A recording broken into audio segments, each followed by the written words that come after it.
qui a parlé de tout ce qui est normes et standards en matière des produits, des entrepreneurs, les produits transformés, les produits de cru. Donc, j'ai vraiment apprécié cette idée. What was really highly commendable of AWEP Togo is that during that confab, they invited an expert from ITRA. L'Institut Togolais des recherches agronomiques. And that's the Togolese Research Institute in the area of agronomy. And really, that really came to bring a lot of insights into the technology with respect to improved ways of packaging and, extending the shelf life of products and so on. Okay, so, il est ressorti que les femmes veulent profiter de AGOA, mais il faut aussi savoir quelles sont les normes au niveau national avant de pouvoir exporter. And during that meeting, it came out also that the women expressed their desire, their fervent desires to also be able to add value and export their products. But they wanted to also make sure that what the requirements were that they had to meet by way of standards in order to be able to also be roped into the export market. Okay, et on a conclu que les femmes veulent aller vers l'extérieur, mais il faut qu'elles aient accès au laboratoire d'analyse de leurs produits. Parce que tant que tu n'as pas un produit certifié, tu ne peux pas exporter. So it was concluded that the women would definitely have to be able to attain those standards by firstly making sure that they identify a reference laboratory that would do then the required analysis of the products and therefrom obtain the required certification of the products in order to also be able to promote their products for export. Okay. Donc, au sein du projet Trade Hub, nous étions en train d'identifier une activité pour le réseau des céréaliers de l'Afrique de l'Ouest qu'on appelle ROAC. Je ne sais pas si vous les connaissez. Qui connaît ROAC ici? Under the ambit of Trade Hub, we were also trying to sort of mobilize the cereals. Some advocacy. We also were mobilizing some advocacy in favor of those in the cereals sector under a certain organization, a cultural organization called RAP. West Africa Grain Network. West Africa Grain Network. West Africa Grain Network. Oui, donc on aura une formation sur le plaidoyer à Lomé et nous allons inviter quelques membres de AWEP, quelques-unes de vos membres à participer à cette formation à Lomé en mai. Entre le 22 et le 24 mai. We intend between the 22nd and 24th of May to also organize a training workshop on advocacy in Lomé. And therefore, we are definitely going to invite some members of AWEP here to also participate in that training workshop on the skills required for advocacy. Okay, nous voulons que les États de la CEDEAO construisent des laboratoires d'analyse et que ces laboratoires soient accessibles aux femmes entrepreneurs puisqu'elles puissent certifier leurs produits pour pouvoir exporter. Voilà, one of our key campaigns is to really sort of seek the support of the powers that be in order for each state in ECOWAS to provide, at least have a laboratory that will be a reference laboratory for the women entrepreneurs to have their products analyzed in order for them to duly obtain their certificates, for them to also promote their products in every country of ECOWAS. Ok, donc vraiment, je ne suis pas long, on va aller directement au but. Mais je remercie vraiment tous les AWEP Togo, AWEP Ghana pour vraiment l'ardeur à laquelle ils ont vraiment fait preuve, montre de travail, d'abnégation pour pouvoir qu'on trouve des choses pour les femmes. I wouldn't be too long in my introduction, and I'll therefore simply end here by thanking you for the level of enthusiasm and level of energy that you have so far demonstrated, both AWEP Togo and AWEP Ghana, the willingness, the willpower that you have shown to really work hard for us to really move forward and champion our cause for our common good.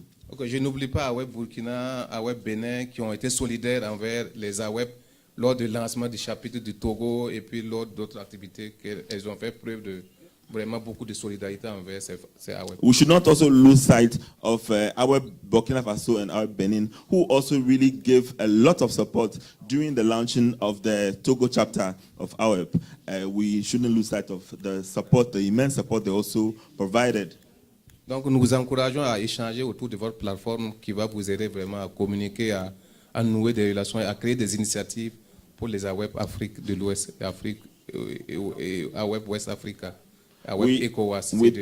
We therefore strongly recommend that you promote this sharing of experience, sharing of information through the platform, because it's by that process of sharing consistently that you can synergize and birth and promote what you seek to achieve for your common good in West Africa under ECOWAS. sur ce, comme on est un peu en retard, en attendant que le consultant arrive, je vais demander aux deux rapporteurs de nous donner vraiment les leçons apprises d'hier pour que les gens donnent aussi leurs apports avant qu'on ne continue. Donc, Having said this, since the consultant is here to arrive, let's seize the opportunity to have a recap of all the sessions of yesterday and the key lessons that we drew therefrom whilst we wait for the arrival of the consultant. Thank you.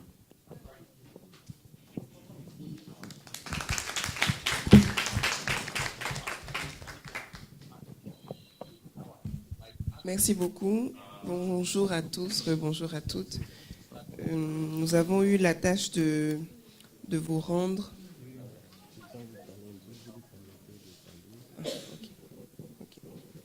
Donc, nous avons eu la tâche de vous rendre un résumé de ce qui s'est passé hier.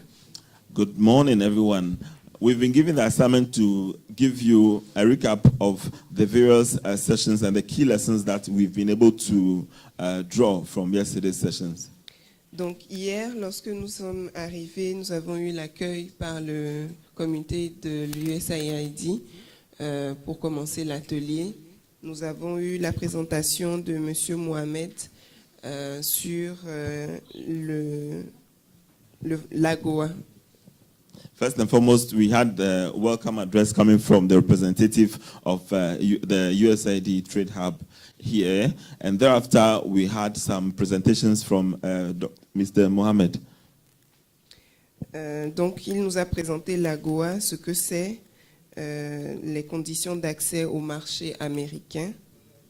So first and foremost, he educated us further on what AGOA stood for and the various criteria that we as stakeholders need to meet in order to be able to have access to the American market. Donc, il a insisté sur 3 aspects. He laid emphasis on 3 aspects. Le premier, c'est surtout l'attractivité des produits pour être compétitif sur le marché américain. First and foremost, the attractive nature of your product, to ensure that your product is attractive enough in order for it to be competitive enough in the American market. Ensuite, il a parlé de la qualité des produits. Thereafter, he spoke about the quality of the products themselves.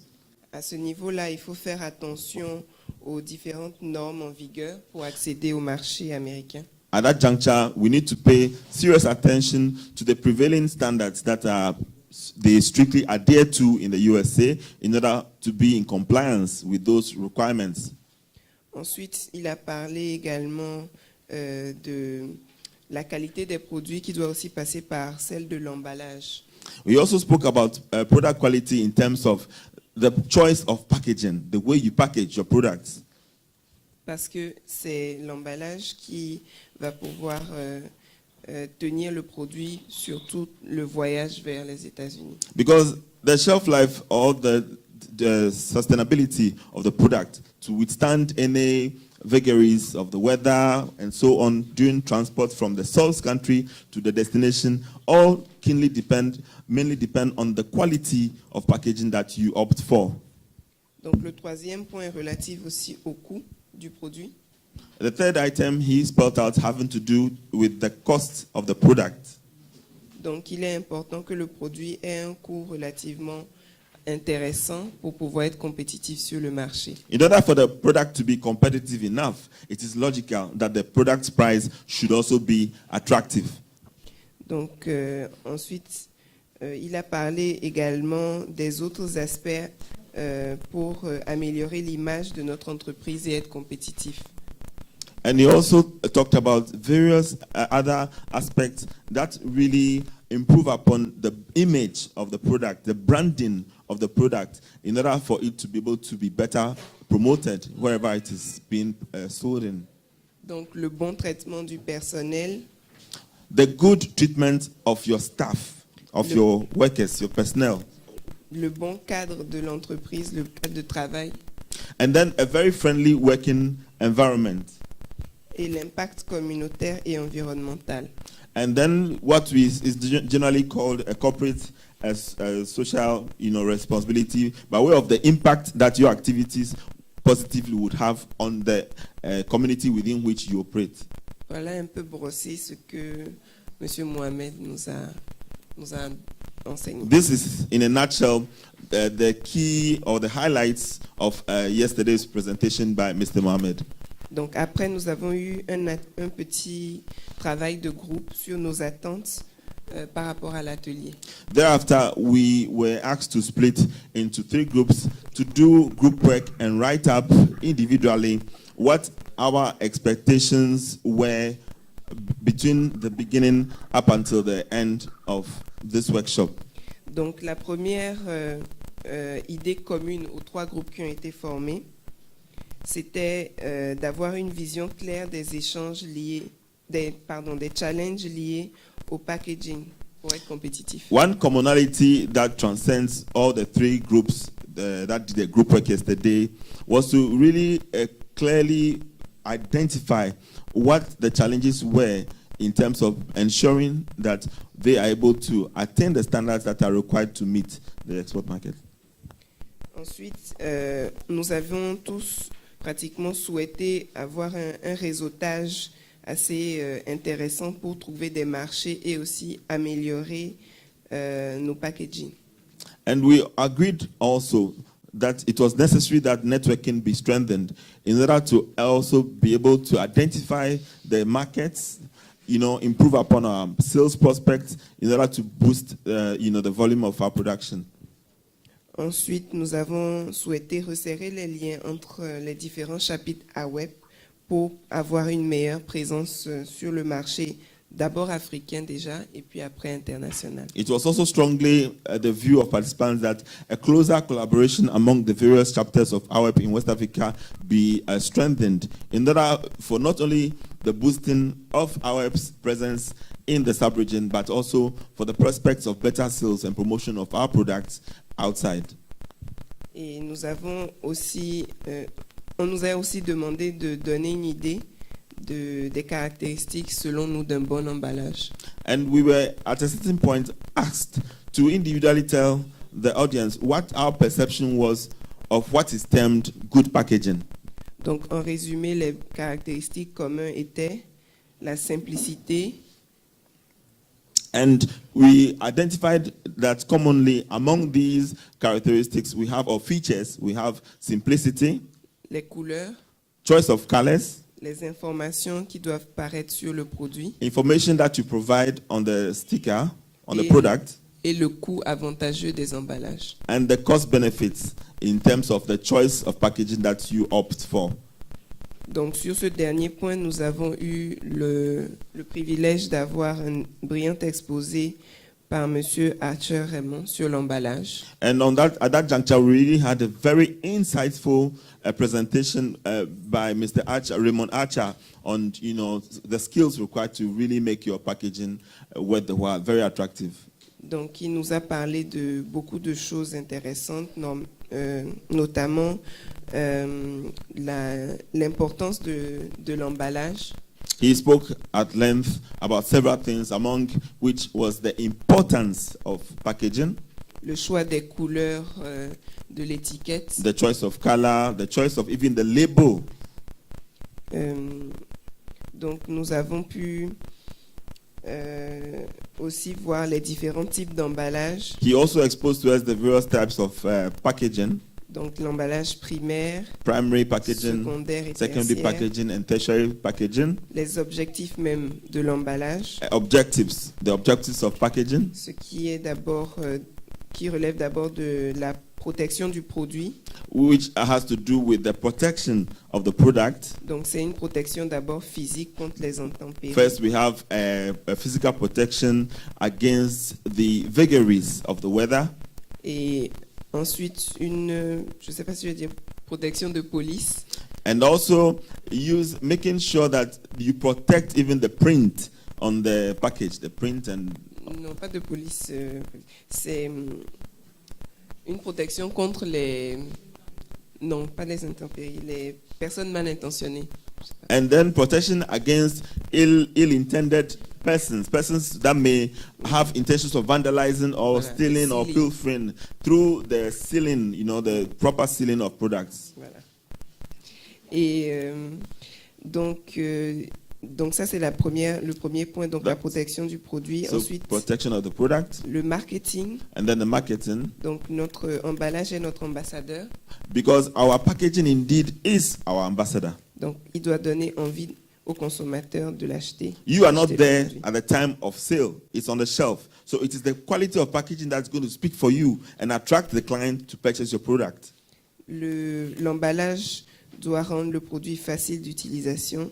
And the packaging, of course, has to be user-friendly.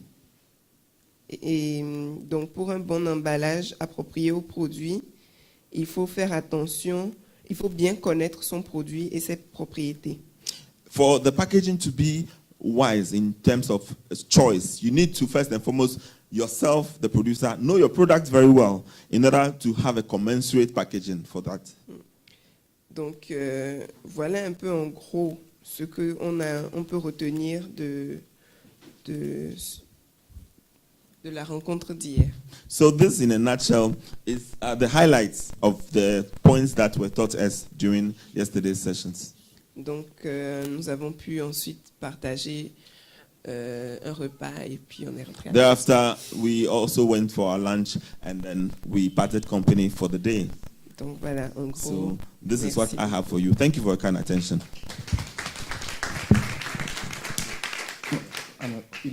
Ok, merci beaucoup pour la rapport. Et est-ce que quelqu'un a quelque chose à ajouter? Does anyone have anything to add? Je me rappelle que M. Raymond a passé tout son temps à caricaturer. Je ne sais pas si vous vous rappelez, je pense que cette caricature était très importante. Il a parlé de, c'est comme quelqu'un, le jour de ton mariage, tu dois te rendre beau avec une belle tenue, tout ça. If Et my que- memory serves me right, Mr. Archer Raymond really provided us some imagery, a bit of analogy between the importance of quality packaging, using marriage, using the wedding day as an analogy, trying to convey to us the prime importance of really delivering your very best on the wedding day, which is symbolized by the packaging. Et il a parlé aussi que l'aspect de communication, c'est l'emballage, il faut que permettre de communiquer avec le client. Ça veut dire que si vous avez des produits au niveau des supermarchés, vous n'êtes pas là pour parler et c'est votre emballage qui est là pour attirer le client. Donc tout ça, je pense qu'il a mis en exergue tout ça. He also spoke about the communication value that the quality of your packaging provides you, because we are well aware of the fact that when your products are on the shelf in the supermarket, you are not there anymore to speak for your product. It is therefore the packaging that is going to speak volumes of its quality to the client, attract the client, if you can recall. Ok, aujourd'hui, l'objectif c'est de vous permettre de dire ce que vous avez. Vous ne pouvez pas tout dire. Les autres doivent compléter. Donc, on va voir s'il y a une ou deux personnes qui veulent compléter parce que c'est vous qui devez parler. Nous, okay, The session has to be interactive. So you now would have to, one or two people would have to also tell us what additional things that you have noticed were also said and taught yesterday that was not mentioned in the recap. D'accord. Merci, rebonjour la salle. Ce que j'ai retenu encore hier, c'est par rapport au nombre de couleurs qu'on doit choisir, 2 à 4 maximum, pour que ça ne soit pas coûteux lors de l'impression. Il y a aussi le fait que l'environnement... Among other key points that I recall in the teachings of yesterday was the number of colors. We were told severally that overloading your packaging or labeling with too many colors rather goes completely against the objective. Ok, merci. Et surtout pour faire le... And you have to limit yourself to 2 to 4 colors at most. Maximum. Ok. Et par rapport à l'achat de nos emballages, de ne pas toujours penser à la Chine pour faire l'achat de la conception de nos emballages. C'est-à-dire ne pas toujours s'attendre à faire des commandes jusqu'en Chine, mais penser à l'environnement local, soit au Togo, Ghana, Bénin, proche de nous, pour avoir des emballages moins coûteux. Okay. And also the tendency of always thinking that we can only find raw materials or packaging materials outside, that is, be it China, India. We should rethink these options because you will be surprised to find even within the sub-region factories that produce packaging, raw materials of even superior quality to what you are expecting from China, India, and so on. He also spoke about the cost of freight, which goes against even the pricing. Puisque en ce moment, ça prend 8 mois et plus lors de ces commandes en Chine. Alors qu'en plus de ça, il faudra de grandes capacités. Donc le mieux, c'est de faire tout de manière locale. Merci. Further to that, it even sometimes takes way beyond 6 months, 8 months to even get the turnaround. That's to get the delivery, the lead time for delivery of your order from those far away countries. And therefore, all these factors make it or buttress the necessity of looking around, looking locally, and you'll be surprised to find even better options locally. Thank you.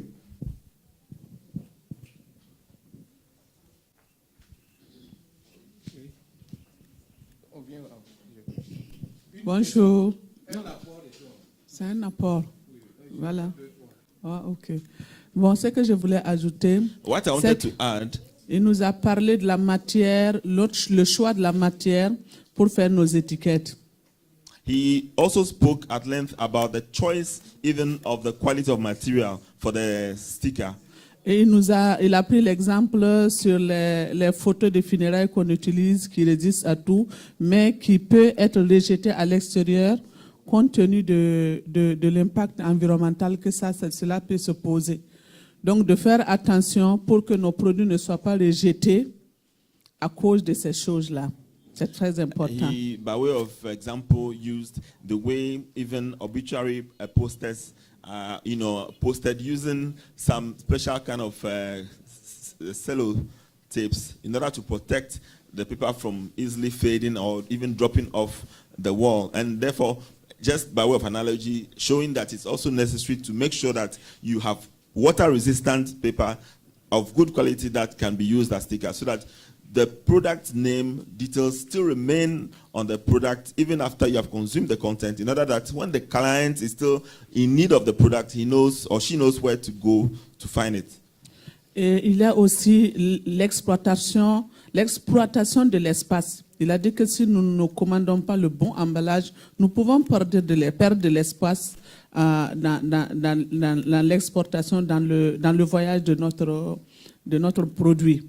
Parce que si nous prenons un carton qui est grand et nous laissons des petits espaces, ça peut détruire le produit, comme nous pouvons aussi perdre de la place en matière de stockage.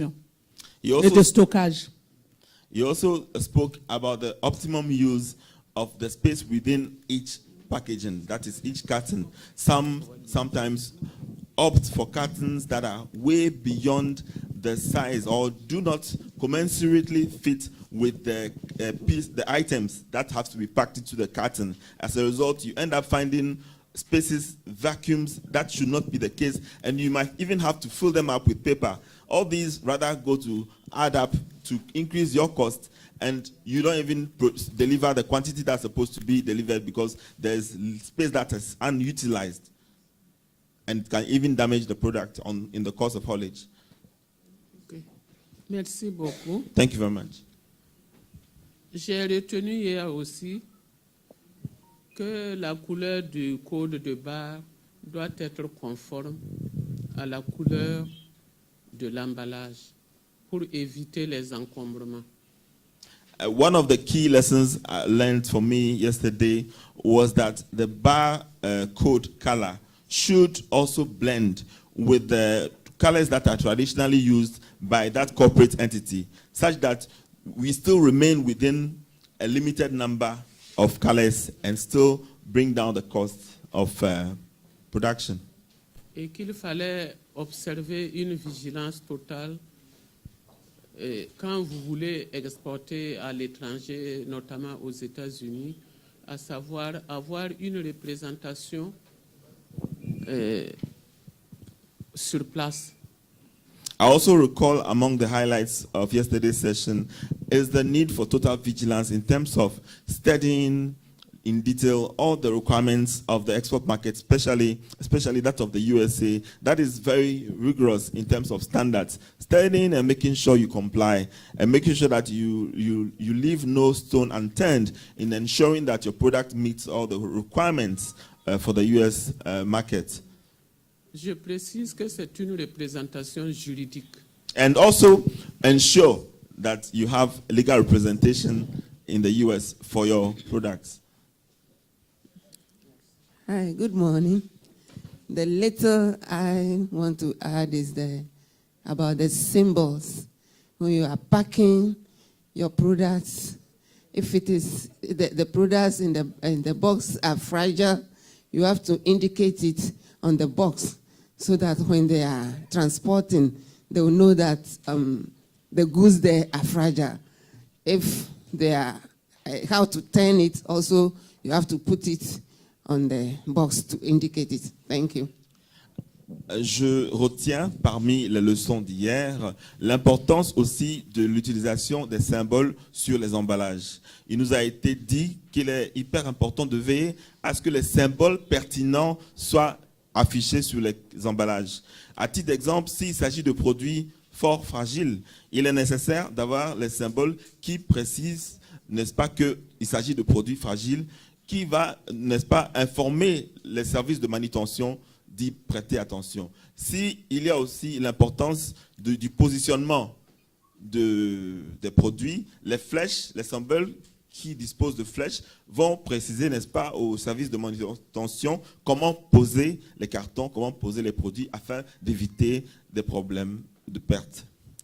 Je sais qu'il a parlé aussi des 4P et il a dit qu'il y a 5P au lieu que ce soit 4P et que chaque promoteur au tout départ pense seulement au prix, le produit, la place, la promotion, mais qu'il y a un 5e P qui est la conception de l'emballage. I also recall among the teachings of yesterday the 4 P's, which in actual fact amount to 5. If I recall, it has to do with the product, price, performance, packaging. And the 5th P, place, package.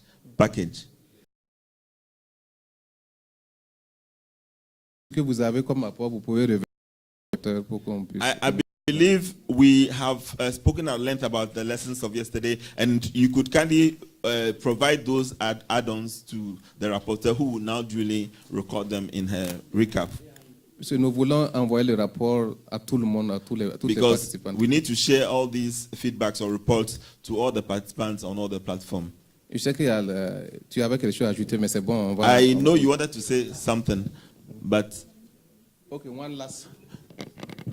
Just to add up, he spoke yesterday about the fact that you shouldn't just rush into getting your packaging or branding because you're in a hurry to market. But you should take time and especially even research because there are times we just take it for granted. But I said we should even go ahead and make research on packaging, the products we are about to market, and then the type of packaging that will go with it. Make research about it and then do it well. Thank you. Je retiens parmi les leçons d'hier qu'il a l'emballage. Très souvent, l'entrepreneur ou bien ceux d'entre nous qui sont dans les affaires, nous focalisons tellement sur la mobilité, aller auprès des banques pour obtenir des prêts, le local, etc., sans hiérarchiser d'abord l'emballage. Et c'est seulement fini avec ces autres préalables que subitement qu'on n'a même pas songé ou bien pensé à la précipite. Et il dit que dans la précipitation scientifique et réaliste par rapport au choix d'emballage. Du coup, cela aussi entraîne des pertes parce que le choix d'emballage est erroné aussi sur la protection ou bien la durée de validité du produit jusqu'au... L'objectif, un des objectifs de cette formation, c'est de vous aider à donner un peu quelques connaissances générales et qu'à la fin, qu'il y ait un impact. Il faut que les femmes aussi changent, il faut que les emballages changent. Est-ce que vous qui êtes de les refaire, est-ce que qui a déjà des idées pour pouvoir retravailler son emballage? I believe that the first day has at least sufficiently laid emphasis on the importance of changing our approach to the issue of quality packaging. And I believe some of you are taking a cue from the lessons learned yesterday. Who among you now have already seen the way forward in terms of labeling of your products in order to better boost your sales? Who among you? Ok, je peux, oui, oui. Donc, je vois déjà que les gens sont conscients. I can see that there are so many of you who now can see the way forward. À quelque chose que vous n'avez pas bien compris. With respect to yesterday's,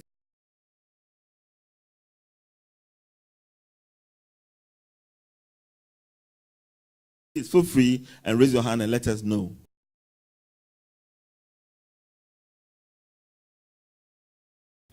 Something that is not solid without having. Okay, donc,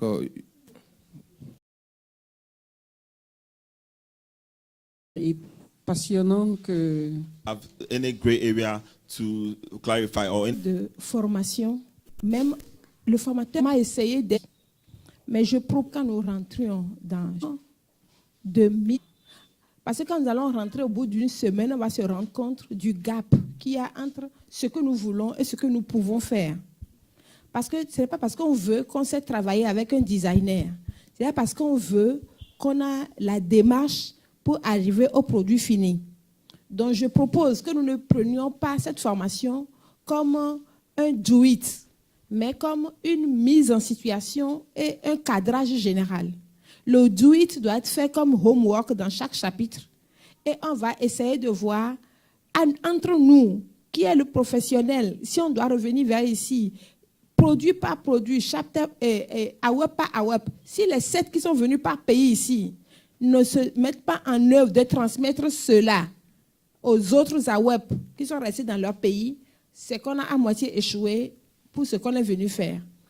Donc, c'est maintenant au chapitre et aux AWEP de se prendre en charge pour qu'on puisse, dans 3 mois, on saura si la formation a été un succès ou pas, parce que chaque chapitre va faire le homework nécessaire pour qu'en retour vers Trade Hub et vers Raymond qui nous a accompagnés, on lui dira, suite à cette formation, voilà nos étapes, voilà où ce que nous pourrons en faire. Si on n'a pas fait ça là, c'est qu'on a laissé le travail que Raymond a si bien fait en route.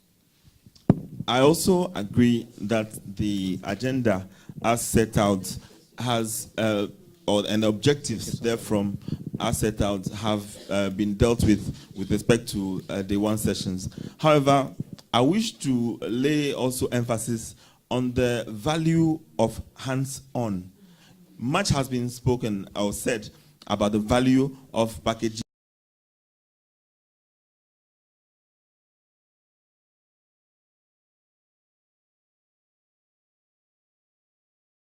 In labeling, qualities, and all the parameters that are very relevant to ensure that your quality is guaranteed. But it's one thing to build consensus on a need that has been identified, and it's another thing to really have the skills required to do what is right. So she is of the view one missing aspect is the hands-on that we need to be able to, so that whoever knows per product, this is the appropriate packaging that we should be done, should and so on and so on. So that appropriate packaging, so that by the time we have to get to meet again with Trade Hub, we have something to show for what has been learned by way of principles and the way forward. And d'habitude, quand nous finissons nos formations, nous, on élabore ce qu'on appelle un plan d'action. Ça veut dire que je vais remettre une fiche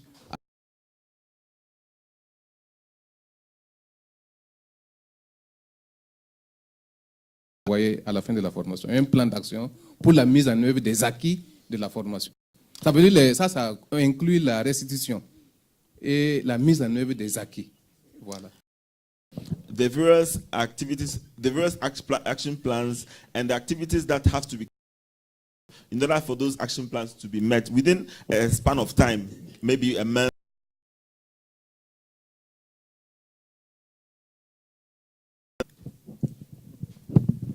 Je vais ajouter pour dire que ça veut dire que c'est un plan d'action interne. C'est pas AWEP qui va vous mettre en œuvre, c'est vous là juste pour le suivi. Mais c'est vous qui mettez en œuvre ces An activités. action plan that you are going to own. It's an action plan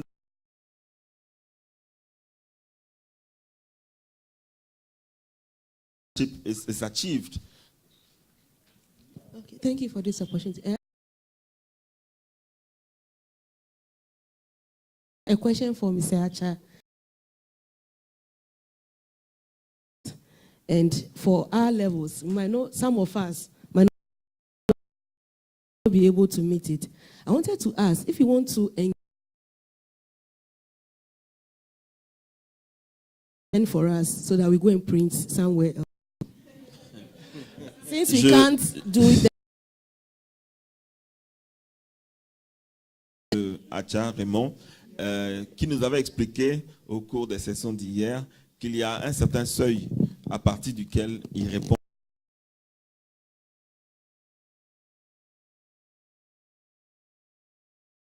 Passer les commandes chez eux. Mais au moins, est-ce qu'il peut venir lui fournir nos prototypes?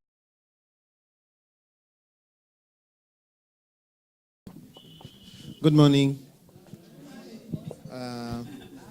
Good to see.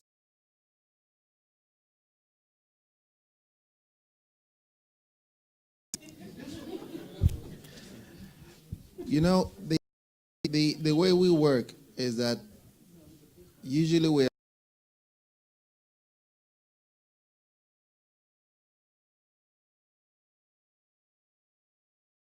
ask work to be halted today.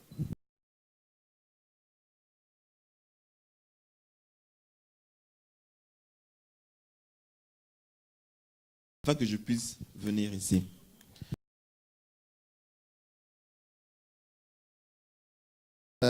If we have clients, the way we work is this. Now, mostly produced from us. So we will usually do the design for free to our clients. And so if you decide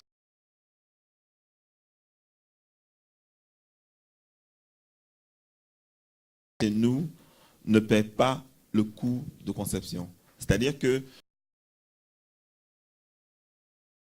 étant donné qu'il passe les commandes aussi volumineuses, on oublie, on met de côté les frais de conception. Donc, mais le jour où un client décide d'aller ailleurs, de passer ses commandes ailleurs et décide de ne faire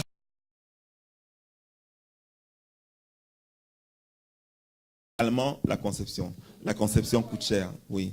La conception. I was thinking it was going on like yesterday. Okay.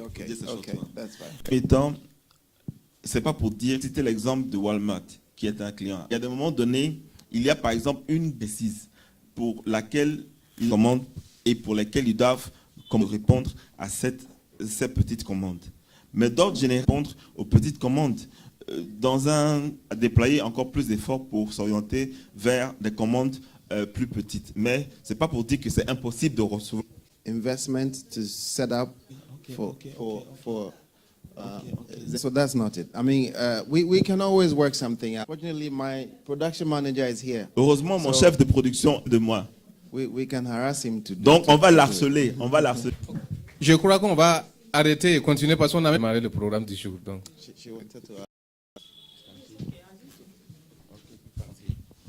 Ok, donc on va traiter de la question sans parler d'environnement parce qu'on retrouve des sachets, des boîtes, comme on a dit, des emballages, des verres que M. Raymond nous entretienne sur l'aspect environnemental, l'impact sur l'environnement, l'impact négatif sur l'environnement. Donc, that if we didn't cover a lot of the things today,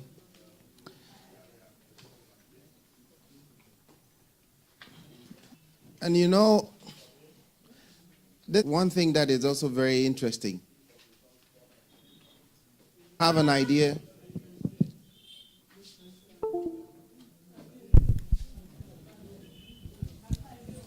I think there's.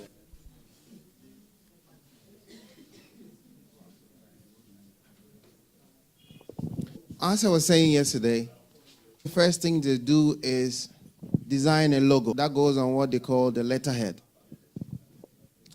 And then they keep working until they raise the money, and then finally they want to go into production. Then they go into production, and now they want to do packaging. Most times that they've used so many colors in designing their logo, and the logo needs to be on the label. Level of designing their packaging, the logo is already 4 colors. So if you put any extra color that is not within the colors, you have already shot the threshold to. So in your packaging, I would say it starts. So if you look the images of yesterday, excuse me, can you project this? No. If you want to, so you realize that for these companies, you can see that here.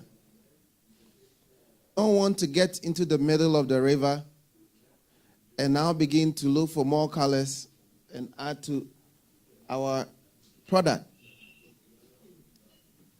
You look at the Philips, white on blue, blue on white. Simple.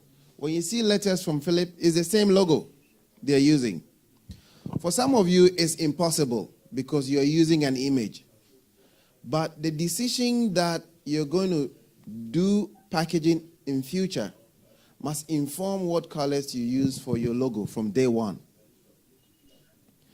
You saw the story about the barcode.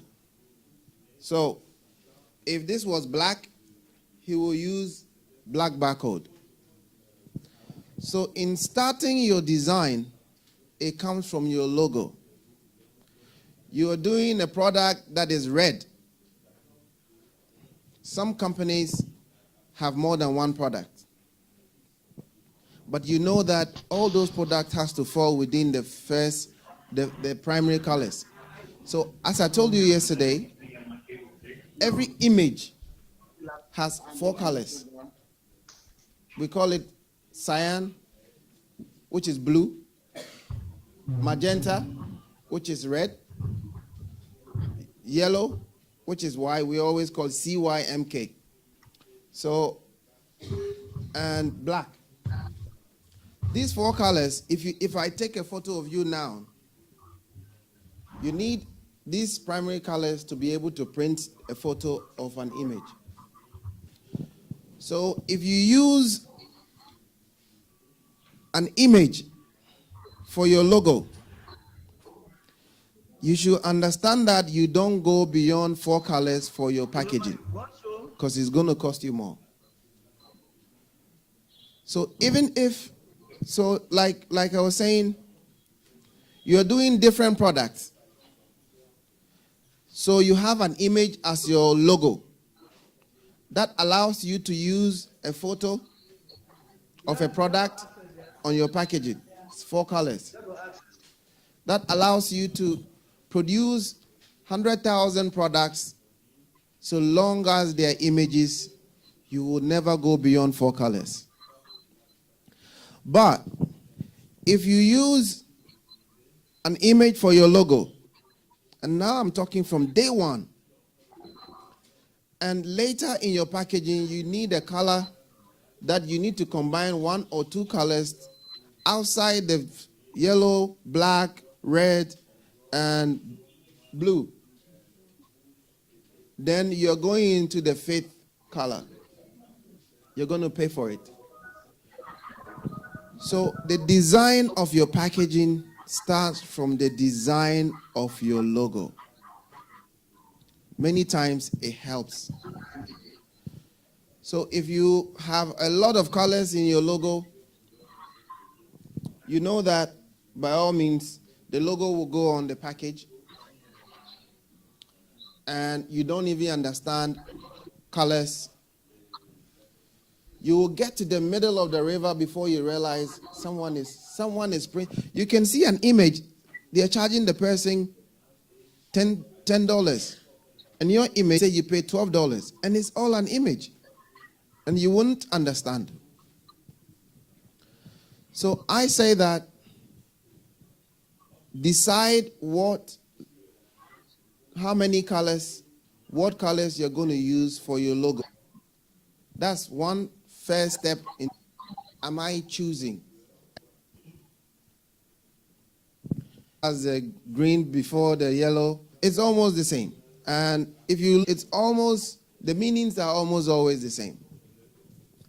The cultural contest in colors on the continent, they develop brand guide because there's not much you can do. Okay? But what they do now is, okay, t-shirt, instead of going white, you dye it into red. They are done. Okay? Here, they buy white t-shirt. They print blue. They are done. So, I was speaking to my sister the other day. Her logo is green. And I don't know what went into the choice of green, but she's using more natural products. As you saw yesterday on the package, she said rare butter, green.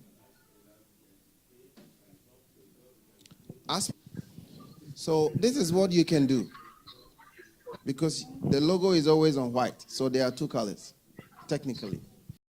Take a white box, either print green on and leave the white space as your logo.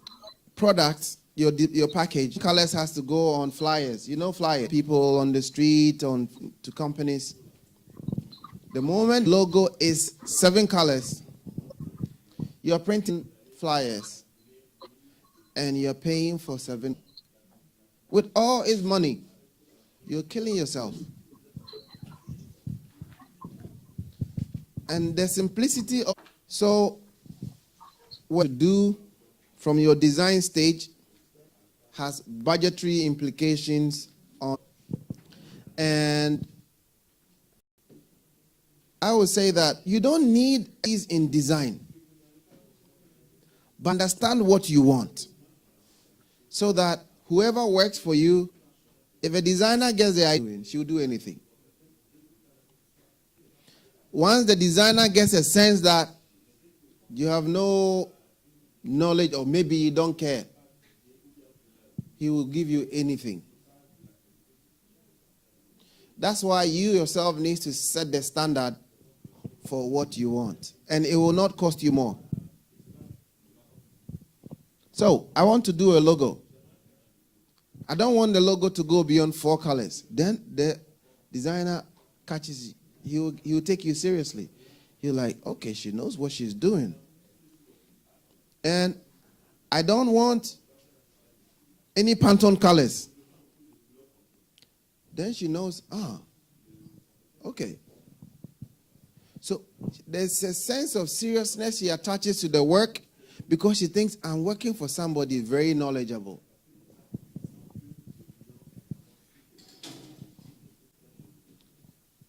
My advice is, don't go and start designing on your own. Leave it to those whose job is to design. Like I said, if you know what to do, you might get the design for free. If you work with us, for example, we are doing that as an add-on service to our clients. So go to the packaging company and say, well, I want to give you a business and I want us to do it for 1 year. But will you consider designing my logo for me or my package for me as a condition for us going forward? They will look at the business, okay, look, 1 year, good business. Okay. You've gotten it for free. So all you need is to know what you want in your design and not make the mistakes. You know, you might think, oh, 1,000 flyers is nothing. So even if I pay 7 colors, it's okay. Now, you don't worry yourself. You don't mind actually. But as you grow and you get to the middle, and packaging alone is costing you so much. And now you come to the realization that I want to change it. I can't go on like this. I want to change it. That begins to send negative signals to your clients. Oh, he was using bottle. Now he's using plastic. They are no more serious anymore. They don't look, they've changed from, because they are used to your colors as 7.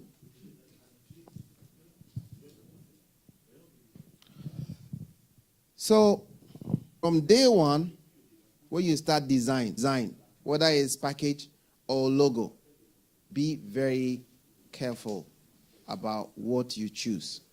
And think about what your product will represent. You need to take a photo of that person first. So, if your logo is, if you go to print, it's 4 colors. To be an, make sure it's within yellow, red, blue, and black. When we got back to the office, and I was just impressed by, but these are big pharmaceutical companies, play with designs and things like that. So he has 4 colors. He has 3 colors actually. Blue, red, and black. Hard not to go yellow, then he's in 4 colors. So we saw it and like, this guy knows what he's doing. His logo, it said you're already in the market. And you cannot get up tomorrow and wipe all your history away. And that's the power of packaging. That you can put the same product in a completely new package and it will be seen as a completely new product. And so I'm not going to tell you go and change anything. I'm only giving you some practical that will guide you to look back at your own logo package now and say, I want to do something about it. I do not know how the market play in your country. But if we are able to understand what it requires, then when you look at your logo or your package, you might have knowledge to do something about it. And that you do it within a certain confine. For some of you, I think you're doing well with your packaging. What I saw out there, some of you are okay. Except the little things I talked about. For example, my sister, where she's selling the brand name instead of selling the product. Imagine if you have, and she has quite a number of them, you have 20 products in the shopping mall. Nashiba, Nashiba, Nashiba, Nashiba, Nashiba, Nashiba to the end. When someone gets in there and is looking for shea butter, what does he look out for? So what are you selling? You're selling Nashiba when the person is looking for shea butter. So the idea of this program, in my opinion, is to have some knowledge and begin to do something about your packaging. That's why I'm going through all the stages, because if you want to modify your logo now, you will need to understand the steps of design. Yes, ma'am. think that it's not impossible for us to relook our logo.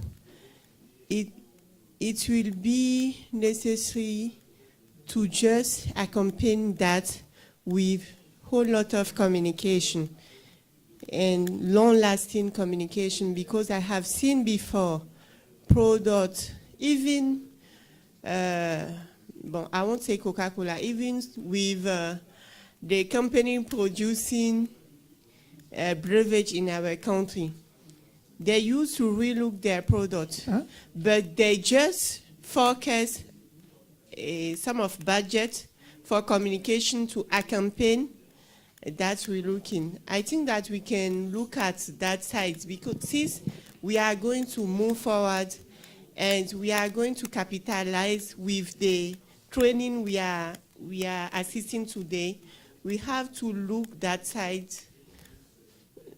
and to see how to benefit, to really take benefit from what we have learned. Brilliant point. Brilliant point. So you see, let me tell you something. Even if you change your packaging now, imagine keeping the same packaging for 30 years. Same product, same content. It's like grandma's food. So what the big companies do, and this is not by accident. So occasionally they do promotions because you're selling the same product over and over and over again. You need to give the client a reason to come back to buy the same product, no matter how sweet. The human mind gets to a saturation point, like everybody. There comes a point where you would like to try something else. But by the time the client thinks about that, you've changed the packaging. Not the content. Not too drastic.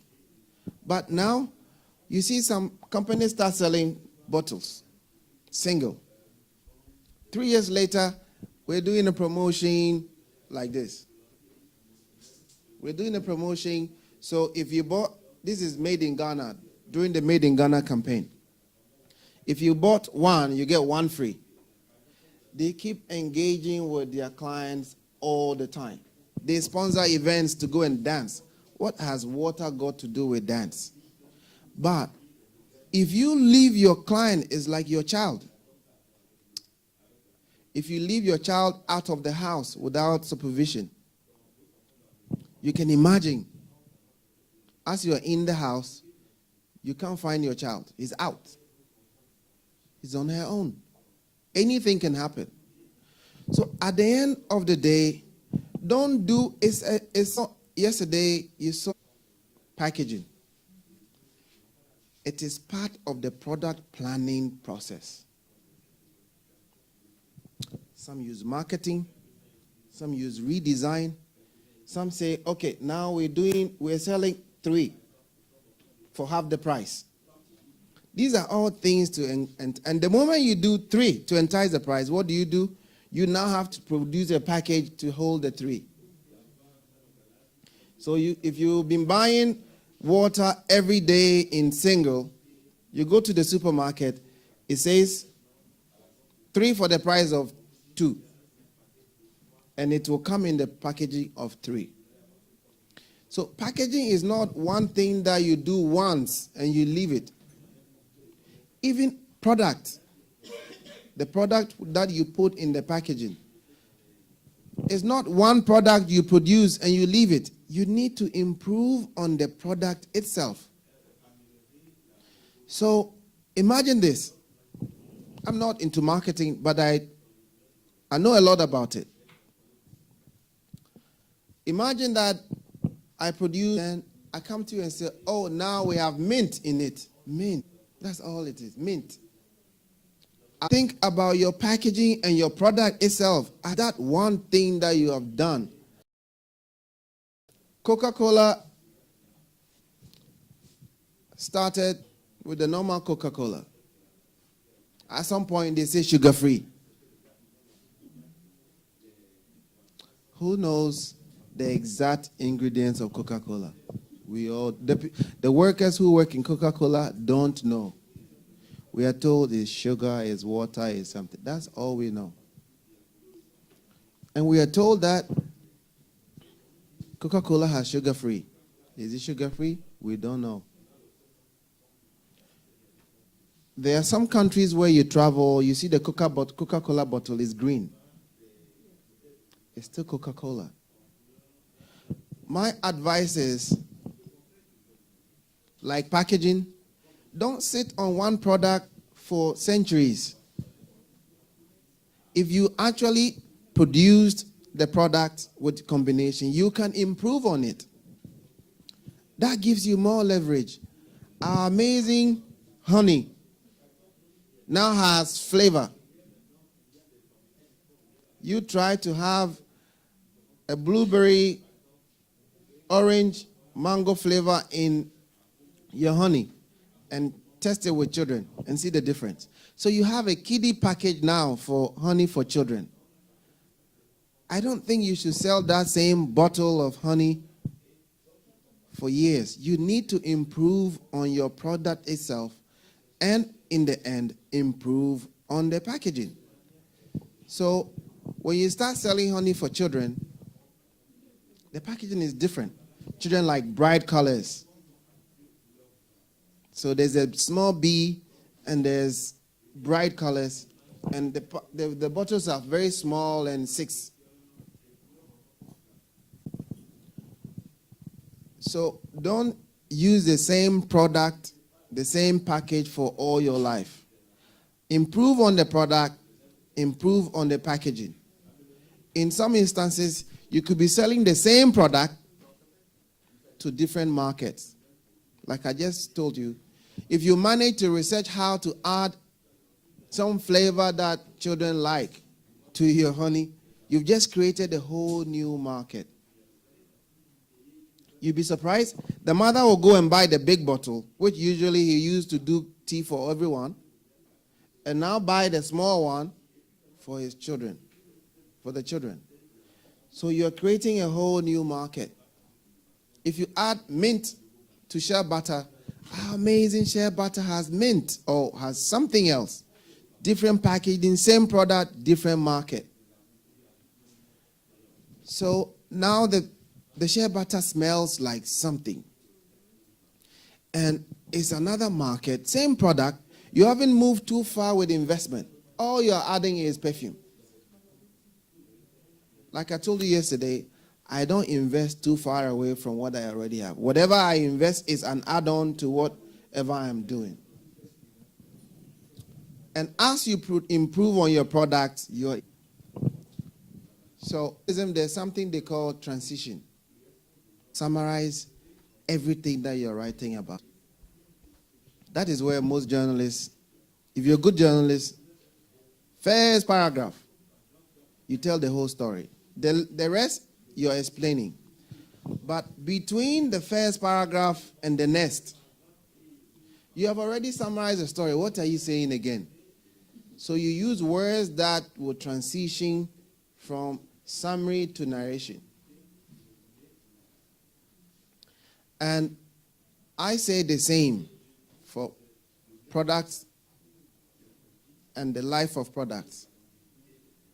You need to transition. But don't wake up one day and say, I've changed my logo. If you like it, take it. If you don't, go away. But use a repackaging launch, for example, transition. Use an addition of perfume to shea butter to do a relaunch and change the logo on that one. And gradually, you change the logo on the other ones, and you're moving. So I agree with my sister. Don't go now and just remove all your packaging and throw it away. Don't let the product look new, because it will look like you're starting afresh. Yes, ma'am.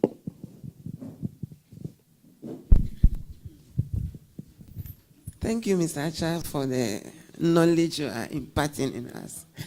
I think this program is designed for me alone. Because we have been thinking for some time now on changing or improving on our packaging. We have 16 products to our credit. I want to Congratulations. know, thank you. That's a lot. I want to know if we can have the same colors for all these products, because they are all food. If we can have the same colors, maybe we decide to choose 2 colors. Can that do for all the products? And if yes, won't it look as if some of the products would look very awkward in that color? I just want to know. Thank you. Thank you.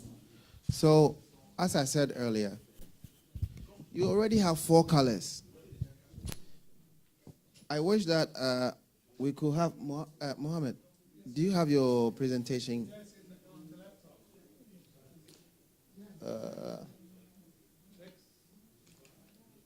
I don't know where, but I'll try and see.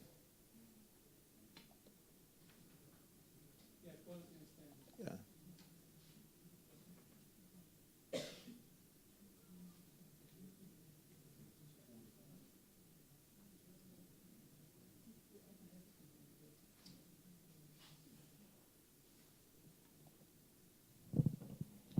So, back to this. What is the most dominating color in all of this? Yes.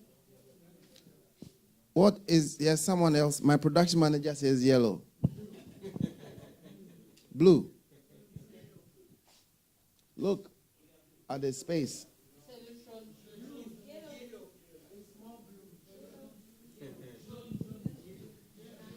See, when you're doing design, you have the space and you have an outline. The yellow is an outline of something. Okay? Yellow or blue. These are all within the 4 colors. I told you, yellow, black, red, and blue. Okay? 4. So, I do another fufu. Maybe now I'm doing it with, in Europe, they're using potato for the, instead of the cassava flour. So I put yellow here. I put red at the end. I'm still in 4 colors.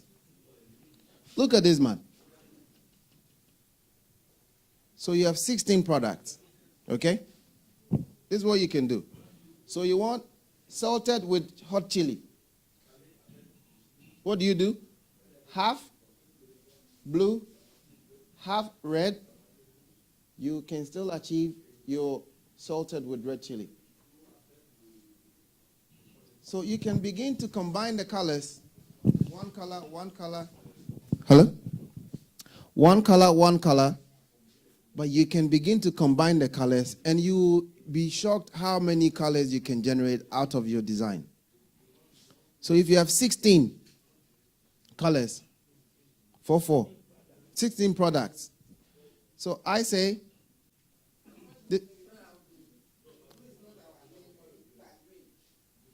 okay, so like I'm saying, play within 4 colors. If you play within 4 colors, your cost of printing will be within 4 colors. And you know,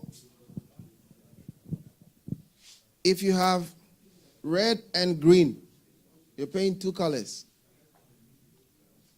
If you have pure red, you're paying 1 color. So it's just a matter of looking at what product and what color represents it best. Okay? I don't want you to be boxed in. I want to use green at all costs. But like I told you yesterday, when I saw this product, I could understand what the designer was trying to communicate just by looking at it. I know that salt comes from the sea. Okay? Why are you having salt and you're using green like it's from the forest? So the designer knows that. The company that is producing this knows that. So they are using blue, which represents the sea.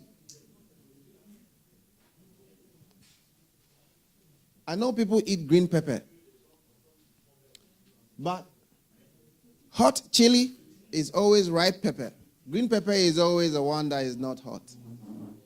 So imagine, and he's already giving you that kind of chili. This is the hot one. This particular chili is always red. So hot, they know that there are different types of chili. Hot chili. And they have this design here to represent the chili. And everybody knows hot chili is red pepper. Hot red pepper. So he's choosing red to represent that. So I say, and you know, here you're not paying for 7 colors. Because this company obviously is selling a lot around the world. Cost of packaging. If 7 colors, 7 colors, 7, it's playing within 4 colors. And go to the factory, I'll show you what colors represent in machine terms. If you choose 2 colors of machine, I'm not going to. So if you give me 2 colors, I put the job on a 2-color machine. So the cost is lower. Even the cost of production on a 2-color machine. Some companies, if you job to them and they have a 4-color machine, they start charging you for 4. Go through all of the units. So there are machines that are 3 colors, that are 2 colors. We have machines that are up. That is for the beer companies. They don't play with colors. And they don't play as possible because of the fear of counterfeiting. One counterfeiting that gets people drinking and dying your company on. So that they advertise a lot and they make sure that they spend so much of their packaging so you can eat it. But I have never tasted alcohol in my life. But I wonder how that small 100 liter, is it 100 liter? Up to 100 liter. He is very good at that. That small thing, it costs more than water. Maybe you can have 1, 2, 3, 4 bottles of that. But it is what it is. They charge more and they spend more. That is a fact of their industry.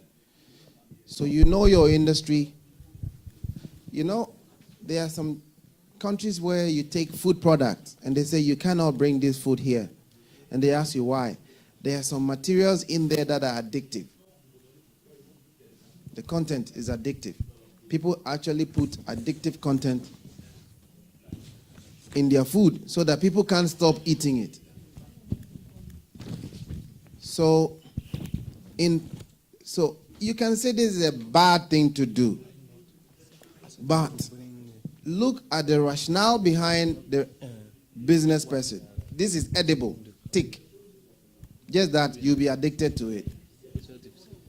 So you can say it's wrong to begin to get people addicted to a certain kind of food. Maybe it's unethical. But this is someone who is thinking about holding on to his consumers.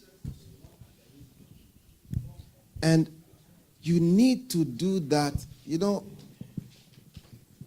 the emergence of plastic surgery for amazing women. So you have someone who is in her 50s, 60s, and all of a sudden she feels so like she needs to reinvent herself. The next time you see her, she has perky boobs, she has nice shape, she has, you know, because you are still here on earth. And you don't feel like you're going soon. And if you're someone who cares about how you look every time, you need to reinvent yourself. Ok. Je pense qu'on va arrêter pour une petite pause de 5 minutes et revenir. Monsieur Raymond va vous parler de l'impact brièvement sur l'impact de l'environnement, les emballages sur l'environnement. Et nous avons l'honneur d'accueillir aussi quelqu'un qui s'occupe des code barres, Monsieur Johnson Opoku Boateng. Il est là pour voir s'il peut trouver un peu de temps pour vous parler du code barre. Oui, donc on revient et on traite de l'impact de l'environnement. On trouve un peu de temps pour qu'il lui parle de code barre et on continue parce qu'on est déjà en retard. Et qu'on doit aller aussi à 2 heures et au niveau de son entreprise. Ceux qui n'ont pas signé, celles qui n'ont pas signé aujourd'hui, vous devez signer 25, 26. Aujourd'hui, c'est le 26. Veuillez noter, vous devez vraiment émarger sur la fiche. Donc, 5 minutes de pause. Just 5 minutes of coffee break. Thank you.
Ok.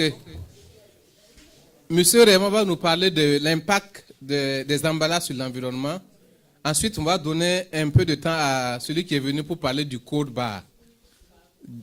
Quelques minutes pour qu'il nous parle aussi brièvement du code barre. Et maintenant, après cette session, on doit parcourir les produits des dames pour identifier des faiblesses. On n'a pas beaucoup de temps pour ça parce qu'après on doit prendre la pause et on doit partir visiter ces équipements.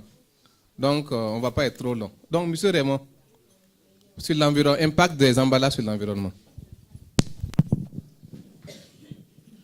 Okay, so this will be very quick.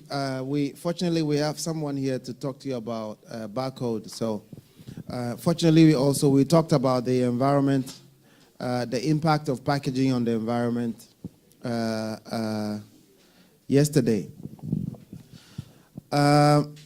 Like I said, you've now hearing terms like biodegradable packaging.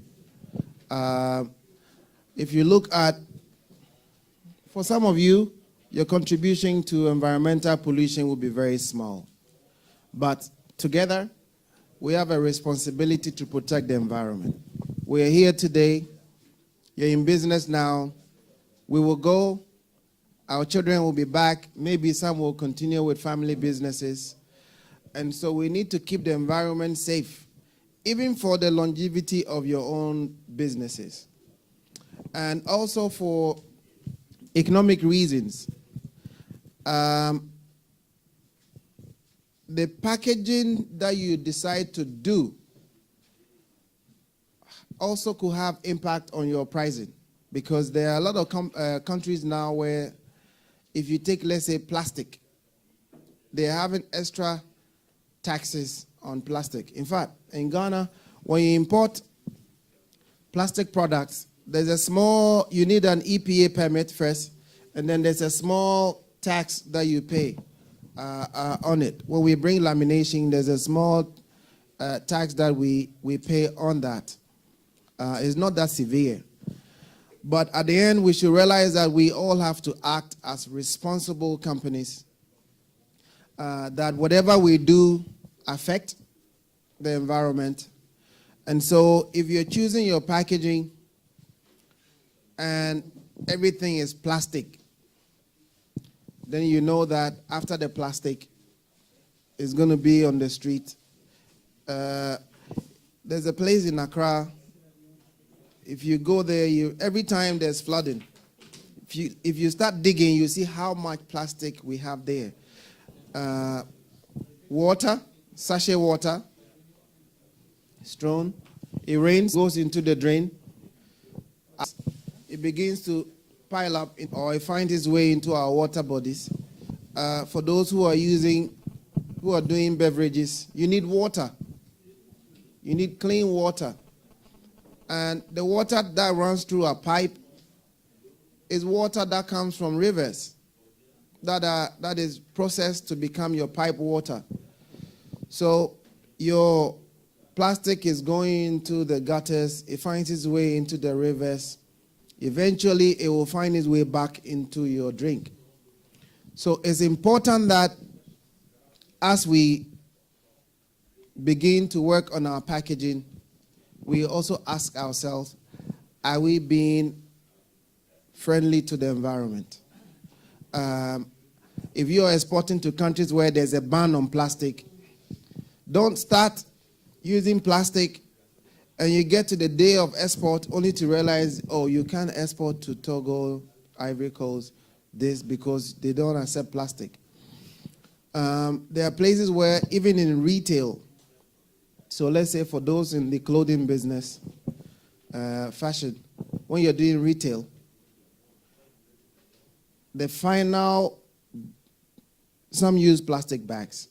Even a plastic bag, you need to design it nicely. But the final plastic that you put in, if you're going to a country where it's banned, that's it. You cannot export to those countries. Those who manage to do that have severe punitive charges on them. So also learn a bit about responsible packaging. read about it, know your market, research whether your target market has a ban or whether there is legislation in the pipeline to ban certain packages, because it will be painful for you to go through all these processes of design and everything, and just when you are finished, you realize that maybe your parliament has passed a law to ban plastic packaging, for example. You have to now come back and start all over again. So doing business is not easy. There's a lot of research that has to go in. Even paper has its own environmental issues. But the good thing is that now most of the paper mills are actually plantations. So they are planting, they are not just going to the forest and cutting trees. They are actually planting the trees that they turn into mills. After that, they do replanting and all of that.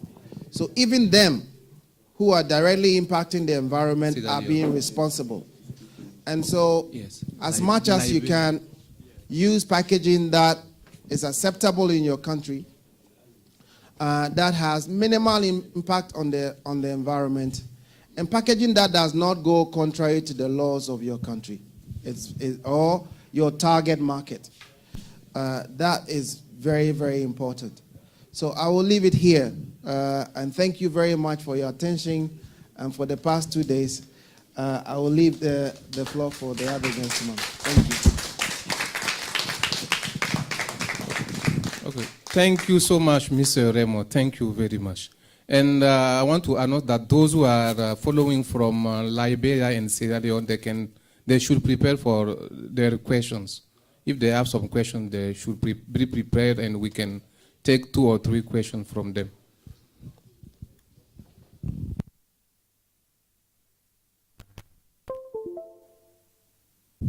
Monsieur, pour le code bar, juste quelques minutes. We are giving you a few minutes for the code bar presentation.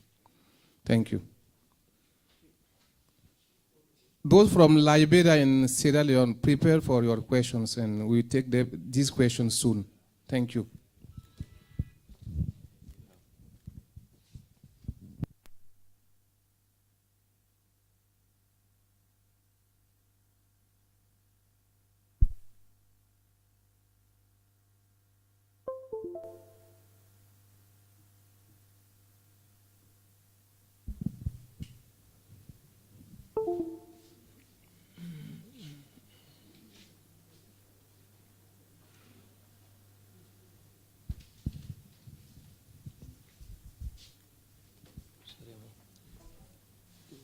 What we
Hello, Morris, Sierra Leone, Isaac, Liberia, Morris. Please type your question. If you have questions, please type your questions in the chat box. Isaac, Liberia, please do same. Or unmute your mic so we can hear you. We want to take your questions. Morris, if you have any questions, please type them in the chat box or unmute your mic so we can hear you.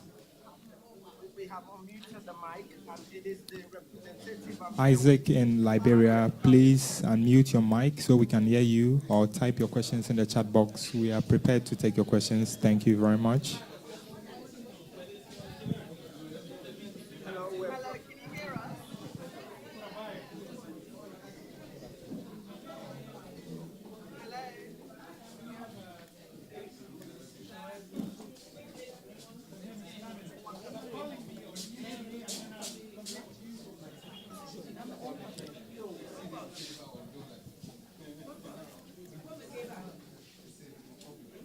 Okay, so we have a question from Sierra Leone, and it reads as, when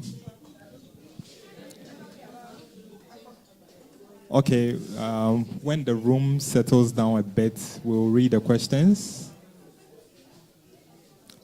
Please, if you have any follow-up questions, Sierra Leone, you can keep adding them to the chat. We're definitely going to get them across to our speakers.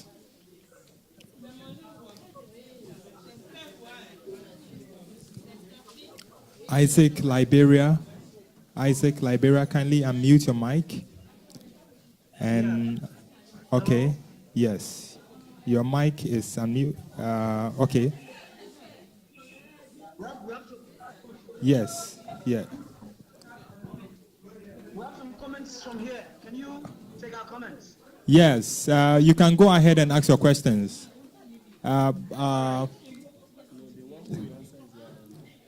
Who is answering? Okay, Isaac, prepare. Hold on a minute. Please hold on a minute. Are we? Madam, please, are we taking the questions before?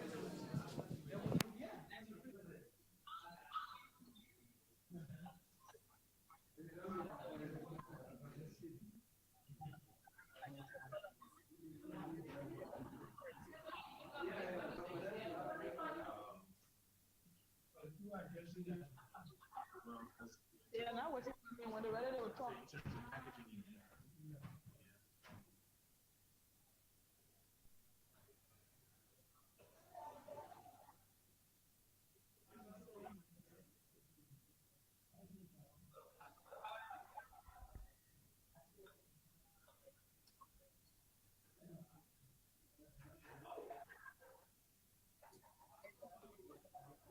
With your question, please. Thank you. Are you hearing me now? Yes, we can hear you. Please go on. So, our presenter, Cindy, as we go through the talking to you, Raymond, for that you are passed to us. Unfortunately for us, sometimes the lesson is going on running for about 30 meetings like that. We will not be really getting him or getting whosoever that is presenting. And so can this be improved so that it can help us? Because there are a lot of new things that we learn when it comes to packaging. We have been doing packaging, but there are a lot of new things added to our knowledge from the teaching that has been going on. But the next problem is what we are faced with here. And we came in this morning, we got in about, when you people have gone in, about 30 to 35 minutes before we got in. So I think that needs to be solved. And if we have such program or such, we should be informed in time so that we can be prepared. Thank you. Another person is on the line, want to ask question.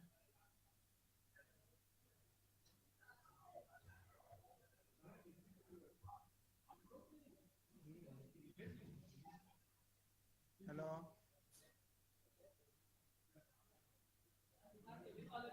Hello. Hi, go ahead. We can hear you. All right. Okay. My name is Samuel Esplimo from Compassion Corps Liberia. My question has to do with the women are presenting on the issue of environment as business people. My question has to do with what can we do to avoid negative impact on our environment in terms of packaging as business people. Can you come again? I said my question has to do with what can we do to avoid negative impact in terms of packaging on our environment. That when you're presenting on the issue of environment as business people, we have to take it into consideration. Okay. In terms of packaging as business, what can we do to avoid it? Okay. Thank you. Thank you. I've heard you. I don't know. Can we ask our questions from Sierra Leone? Okay.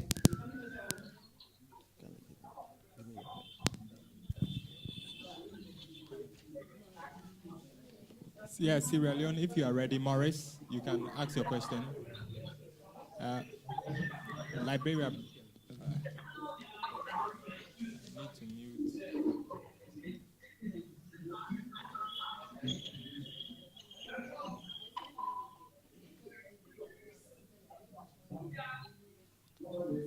Hello. Yeah.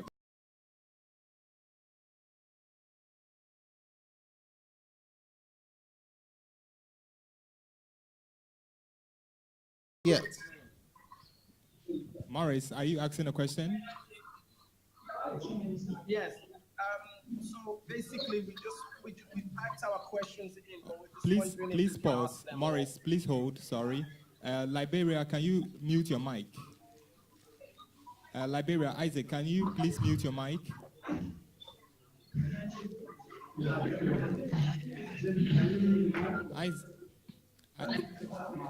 Isaac, please mute the mic. Yeah. Where is the mic? It's at the top. Here it is. I'm coming. Can you hear me? Oh, that's Or Liberia, can you be quiet in the hall? Okay, thank you. Morris, please ask your question. Okay. Is it okay to ask our question now? Yes, please.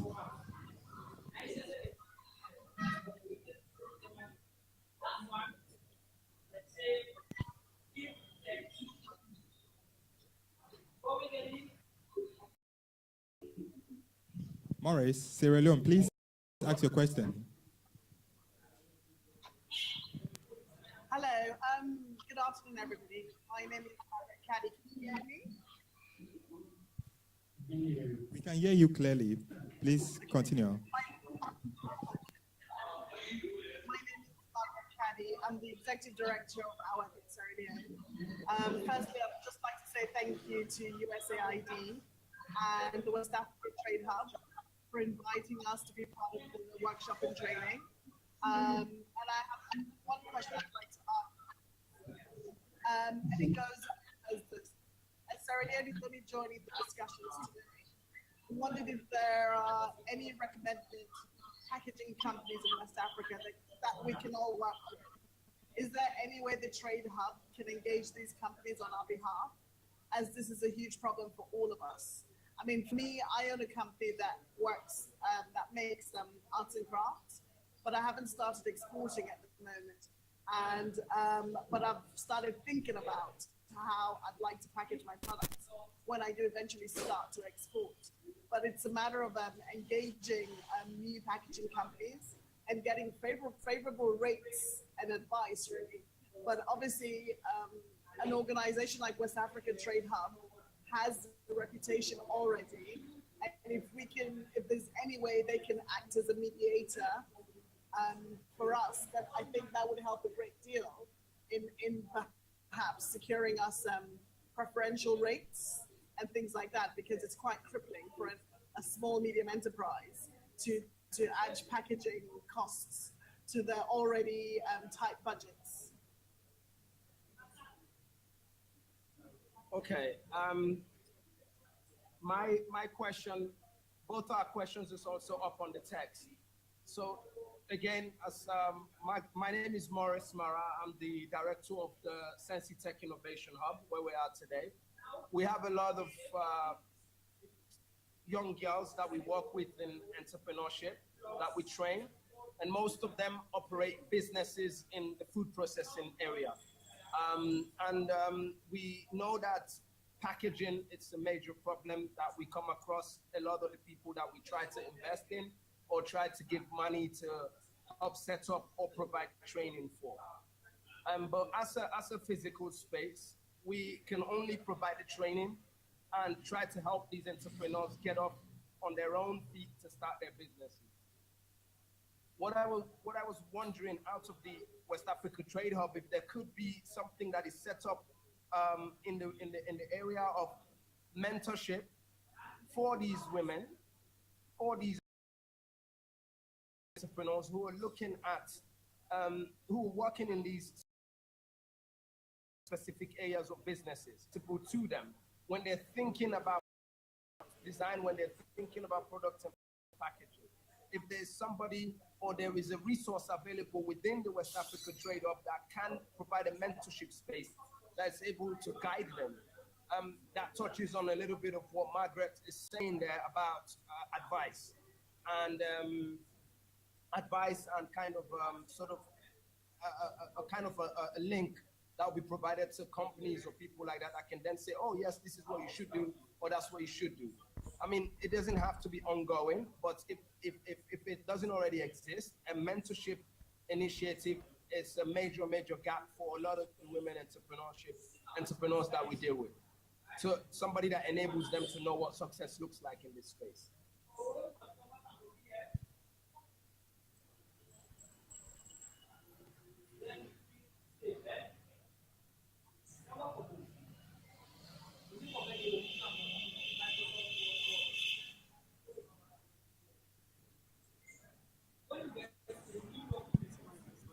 Okay, I will start with the first from Liberia.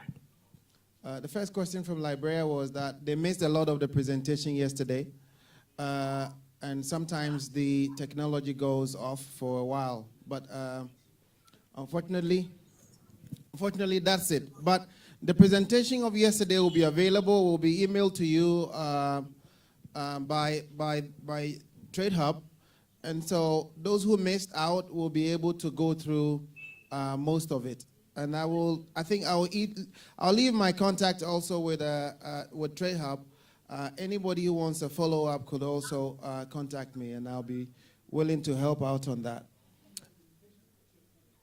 Yes, okay. So the second question from Liberia was, how can we mitigate the impact of packaging on the environment? Like I said earlier, it's a very big issue. Environmental pollution, not just from packaging, from all industries, has become a big issue now. And so everybody must act responsibly when it comes to the environment. There are some types of packaging that, no matter what you do, will impact the environment negatively. My advice is, if there's an opportunity to have an alternate packaging that is more friendly to the environment, that saves cost and convenience to business people, we should open our mind to that kind of packaging. And biodegradable packaging is obviously the best way to limit the negative impact of packaging on the environment. I'll come to Margaret's question, which is about how Trade Hub can work with packaging companies like us. As I said yesterday, we are a free zones company, and so our mandate is more to export about 70% of our packaging. We will speak with Trade Hub. The difficulty, we almost set up a factory in Liberia was it 2 years ago? I was personally in Liberia, in Sierra Leone. I was in Sierra Leone for 2 weeks, and when the Ebola virus came was when I left. I think the first reported case in Sierra Leone was what sent me packing back to Ghana, and unfortunately, we've not been able to come back to Sierra Leone. But we actually was looking forward to a factory in Sierra Leone for Liberia and Guinea-Conakry. Hopefully, of business development and export in Sierra Leone, capitalizing on AGOA. Okay, thank you. Okay, well, we look forward to that grant's been finalized, and when you're back in Sierra Leone, maybe if you come back, then we would love to stay in touch from Sensi Hub to see how our programs that we currently run for women could connect to some of the things that you're planning to do in the country. Mohammed, this is Margaret again. I met you when you were here in January. So I'm quite pleased that you've signed this agreement. So what I'll do on my end is perhaps keep in touch with a AGOA coordinator here, Mrs. Madam Wack Williams, who's not here today, and see when it's signed, how we can benefit from that really and get it going. But I appreciate you telling us that, giving us that information. Thank you. thank you. Thank you very much. Okay, thank you. We'll give the floor to our code bar specialist for his presentation. Thank you. Thank you very much. Good morning. I hope to do this pretty quickly so that if you have questions, we can answer them. By way of introduction, my name is Johnson Puku Boateng. I'm the CEO of GS1 Ghana, and I have the privilege of coming to share a few words with you concerning barcodes. And I want to thank Comfort for inviting me here and you allowing me to do this presentation. I wanted to show you a video, but it's okay. I think that I will pick it up during the presentation. I'm a food technologist by profession, but I have also specialized in soaps and cosmetics when I was back in Unilever Ghana. And so at the moment, I consult and train a lot of companies on food safety, on consumer safety, and then also on ISO systems, so development of quality management systems, food safety management systems, environmental management systems, and occupational health and safety management systems as well. So that is briefly about me. I came with my business development executive, Linda, and I think that most of the interactions will be with her going forward if you want to come to us. So GS1, you'll get to know that it's a global company. At the moment, about 112 countries. So every day you see barcodes in the world around you. In supermarkets, wherever you may go, you see that you have these barcodes on your products. And these are the barcodes that will allow you to enter into a supermarket to actually sell the products that you are making at the moment. So traditionally, we didn't have these. And so you go to the market, you pay for it, and then you take it away. But now, even in our traditional markets, if those of you who know Takoradi, when they were rebuilding the traditional market, it was built in a modern market style where you may need to probably have a scanner to scan people's products so you can actually sell faster. So today, barcodes are accepted all around the world.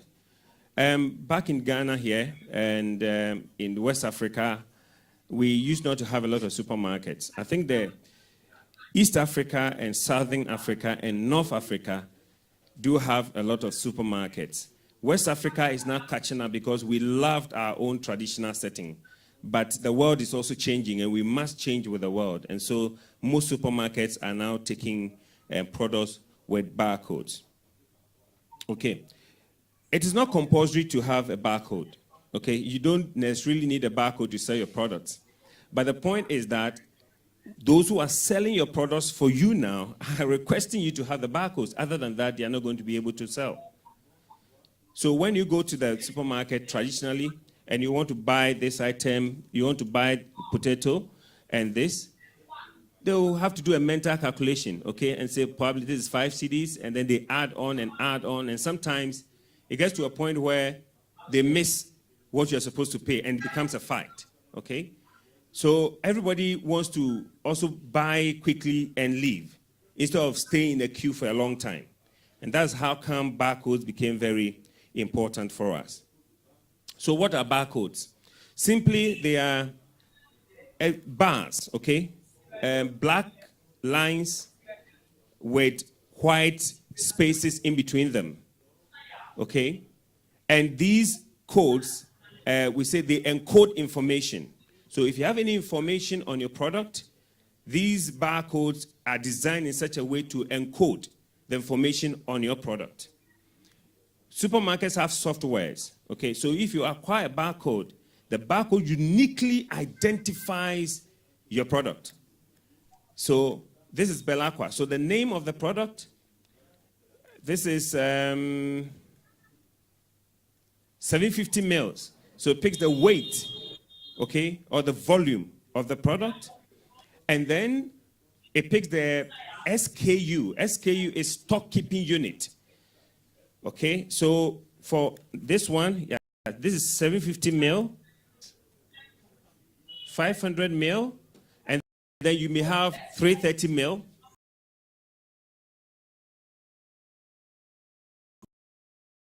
Have a discount because probably you want your products to move fast. There's a space there for them to put in the discount amount in the system for you. So this is a typical one. So you will see these black lines and those thin lines, dark lines, and white lines. And some of you who are already using barcodes do not do it right. So I can bet you it's okay? Okay. Now, before actually complain that their barcode don't scan, if your barcode doesn't scan, it doesn't come from JS1. It's a printer. In fact, Madam Comfort is asking us to have that service so that we can do it and print it for you. These guard bars, the distance between here and there is also very important. And some here and this number is so small, and give you support services. So if you want to do it, you call us. We talk to your printer one by one. It doesn't matter whether you're in Sierra Leone or Liberia. You just call us. We talk to your printer, and we are able to. How does it work? So at least we all go to the supermarket and we realize that we have an illumination system, a sensor and converter, and a decoder. So they show the scanner to your barcode. So I'll demonstrate with this. That way. Okay. The red light from the scanner hits the barcode, and then it picks the information that the supermarket has already put into their system, and then it generates the price, the weight, and everything into the computer, and it's printed out to you as a receipt. Okay, so that's simply how it works. You don't need too much of details in this. That's why I'm trying to go faster. Okay, so I've already spoken about it. This is how it looks like. Okay, so the light comes in this way and then hits the bars. Now remember that each bar has a certain width. So we ask you, when your printers are doing this for you, they are not supposed to. Normally, when they want to enlarge, they click on this side and then they pull. Once they pull it, it's gone. It will never scan. So the example I was showing you, this one, the person just picked a picture. You know, when you go to the website, we have a lot of barcodes. They just go and pick a picture, and then they put the numbers that we've given you under them. It will never scan. So we have magnifications. When we give you the magnification, it should be between 75% and 100%. So if you have a small product, let me check a smaller product here. So, okay. So if you have this soapbox, we say that let the one who is designing your packaging leave enough space for your barcode. It doesn't matter how big the barcode is. It's important because without that, irrespective of how your packaging looks, the supermarket are not going to receive your product. Okay.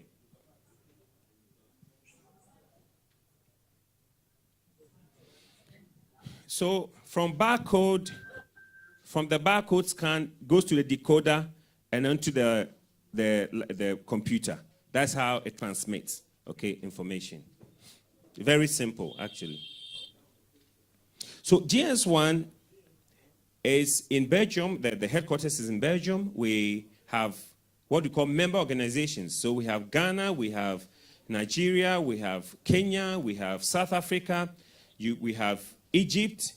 Then outside we have the US, GS1 US, we have GS1 UK, France, Australia, all over the world.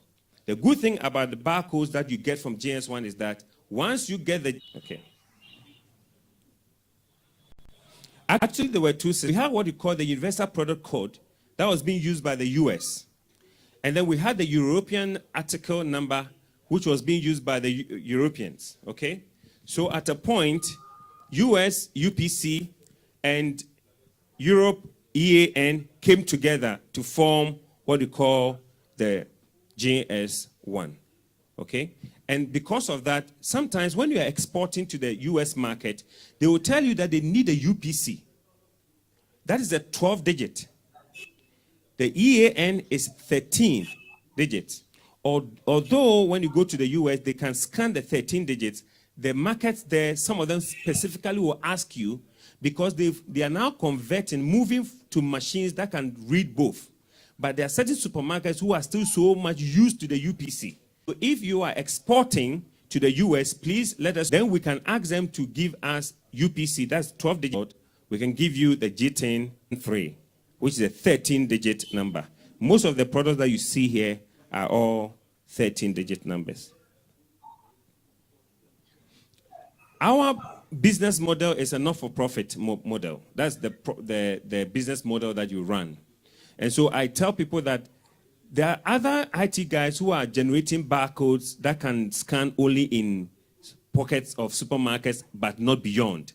So if you go to ShopRite, for example, they will tell you that you need to go to GS1 for barcodes. But remember that ShopRite also do have delicatessens, where they sell donuts and the rest. They are able to generate an internal barcode for those little things. But that is the only place that barcode was scanned. If you move that to game, it won't scan. And people get confused, and they get to people, they give them barcodes and said, we went here, it didn't scan, and then somebody directed us to come to GS1. And that's why we've come today. So you know us, wherever you are, we can give you barcodes. So we have clients in Nigeria, we have clients in Togo. Last year I was in Ouaga for the Apex meeting, the packaging meeting there, and then we are also having some requests coming from there. So our cost of acquiring a barcode is not very expensive at all. So 30 years in the making, we are in 112 member countries, over 1 million companies doing business with across 145 countries, and there are about 5 billion transactions a day using GS1 barcodes. In Ghana, GS1 was established in 2006, and I must say that the Ministry of Trade and Industry, Ghana Standards Authority, Ghana Export Promotion Authority, and some other government agencies supported the implementation of GS1 member organization in Ghana. Because normally when a country wants to have GS1, they have to go to Belgium. And Belgium will have to accept and agree that they are able to do that. So last year was 10 years that we started this business here. So we are improving efficiencies. There are several types of barcodes. Okay, so we have the G10, 13, or 8. This one is for very, very small items like pens. You know, because for a pen, the 13 digit will not be able to fit. So normally we give you the 8. Most all the items that you are selling are G10, 13. This is the Global Trade Identification Number, item number. Then you have GS1 128. This one mostly for traceability purposes. We don't use this at point of sale. Then we have the ITF4 put on your secondary packaging, your corrugates. So you don't put the G10 13 on corrugates, you put the ITF14 there. And this one, fortunately, we are able to generate from your JTIN 13. So when you acquire a JTIN, the data matrix and the rest. So the 4 group issue, that's the 603. But whenever you buy any product, just will tell you where it's coming from. Any barcode, especially the GS1 barcode, so if you see everything, okay? Then manufacturer number follows, then the product number follows. This is 00 because, for example. So this is how you see it. First level is country, manufacturer, and then you go to your product, and then the hundreds, thousands. 10. Then we ask you to use 2. 15, 5 minutes. Okay. That's why I'm going quick. But it's fine. Where I've gotten to, I think I've said most of the things, so it'll be okay. So I'm you 10, you use day. Okay. And then the 8, you do your research, you add, then you are left with 7. So you keep adding until the 10 numbers are done. Then you can come back for more numbers. But if you feel that your production is so fast and that you'll be adding more, then we'll give you 100. So then you can do 10 and over. And for the large companies like, so we are, our clients are Unilever, Ghana, Nestle, PZ, all the big companies. Because they have a lot of products, we give them up to 1,000. So they keep using. Okay.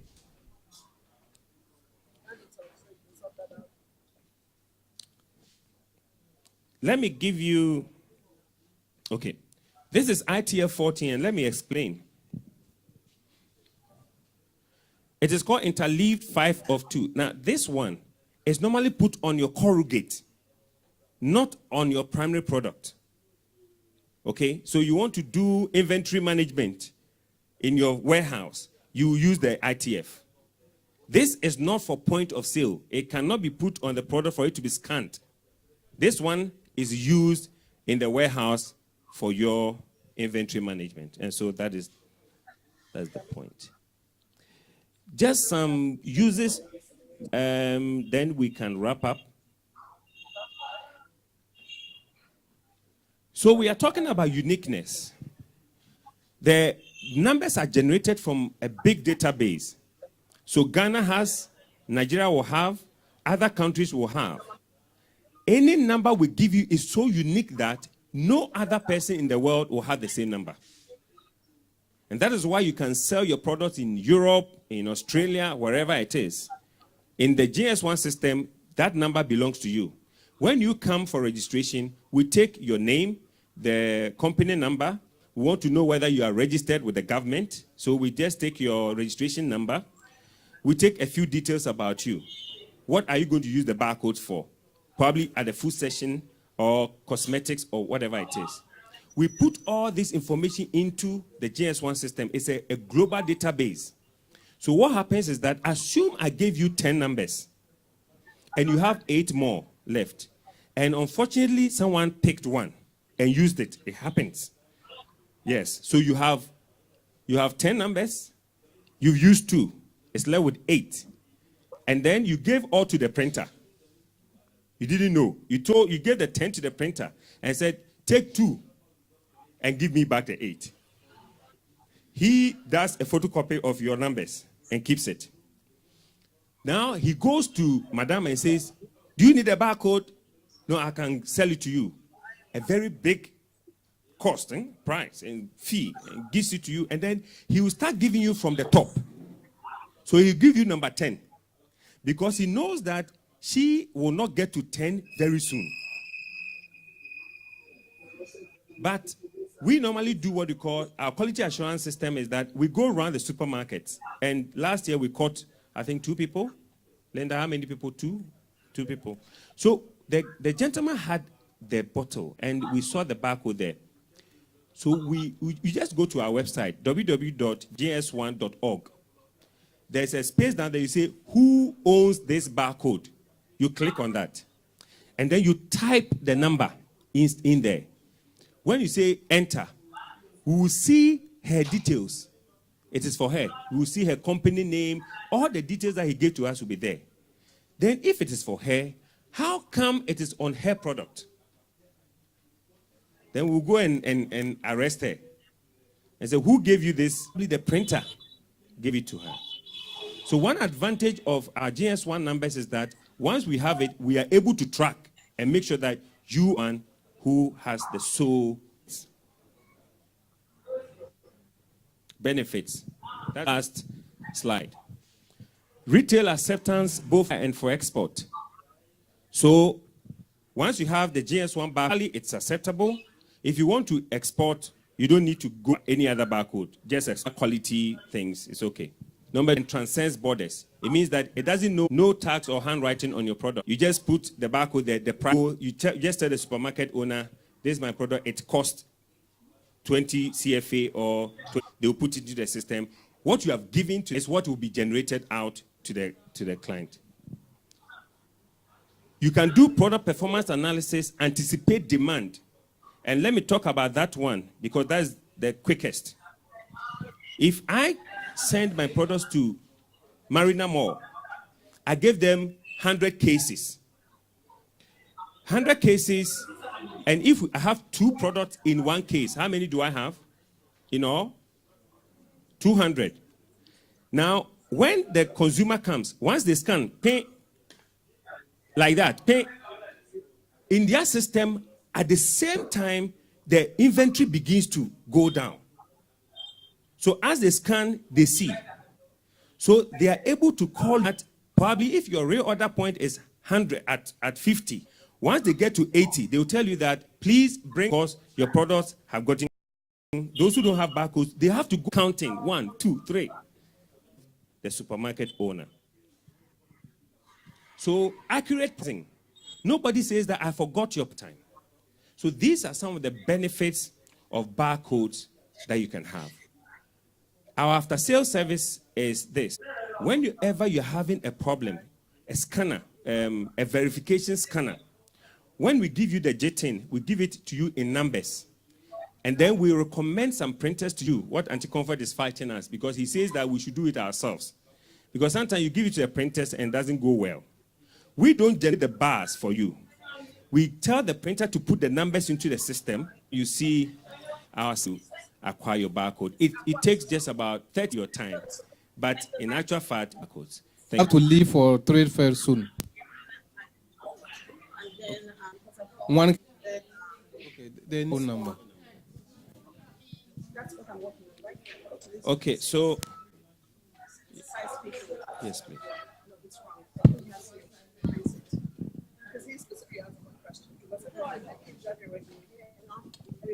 Thank you. I was at a workshop last 2 weeks, and this barcode issue came up. And a certain woman said, if you have enough number on the numbers and you are not able to use all, you can sell some to somebody. Just because of what you said. And I'm saying this to alert you that there is something going on like that. The woman said she has the 100 numbers, but she will not even use up to 50. So she can sell out the remaining 50. So I just want to let you know that things like that is happening. Thank you. Thank you very much. It's an offense because we give you as a license. Every year you renew. It is for you and non-transferable. So when you come, we give you a sheet. It's just 1 page. And we specified our conditions for you using the barcodes. Because it's not a not-for-profit, we don't allow people to go and sell one barcode for about 2,000 Ghana cedis. Whilst for startups, we are charging you 400 Ghana cedis. And that 400 Ghana cedis, 200 of that is just registration. Annually, you pay only 200 Ghana cedis for a startup. We give you 10. And somebody will just pick one of that and go and sell it for 2,000 and 3,000, something like that. Please, thank you very much. Let us know. Moving. Okay. I have some cards. So those who need my card too, I can give you my card. Thank you. Thank you, Mr. Johnson, for making time to come and to do this nice presentation. Thank you, Remo, as well, for making time for the 2 days workshop with us. So now we let Remo do the rounds to be able to go just through a few products to tell us about the weaknesses, and we can move after for the lunch break after that too. Okay. Will you have your presentation? Your presentation. Okay.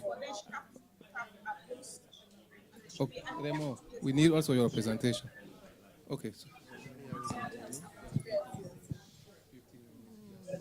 I'll talk to Mohammed to rephrase that. Because that's what it says. And Morris will say, Okay, so I guess we are getting ready to go to the factory now. But I've seen all of you displaying your amazing products in front of you. I don't think we will have the time to be able to go through everybody and their products. But I just want you to remember everything we've said the past few days.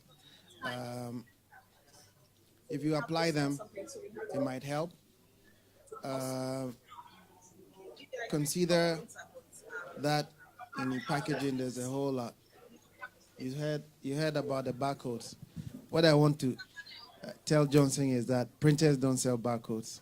No printer of his worth would take a client's barcode and give to another. Like you're saying, some of the clients, some of the people just sell it on their own. You need to work, though, you need to work with an ethical printer. If a printer is worth $10 million, I don't know what he needs 2,000 for. But things do happen.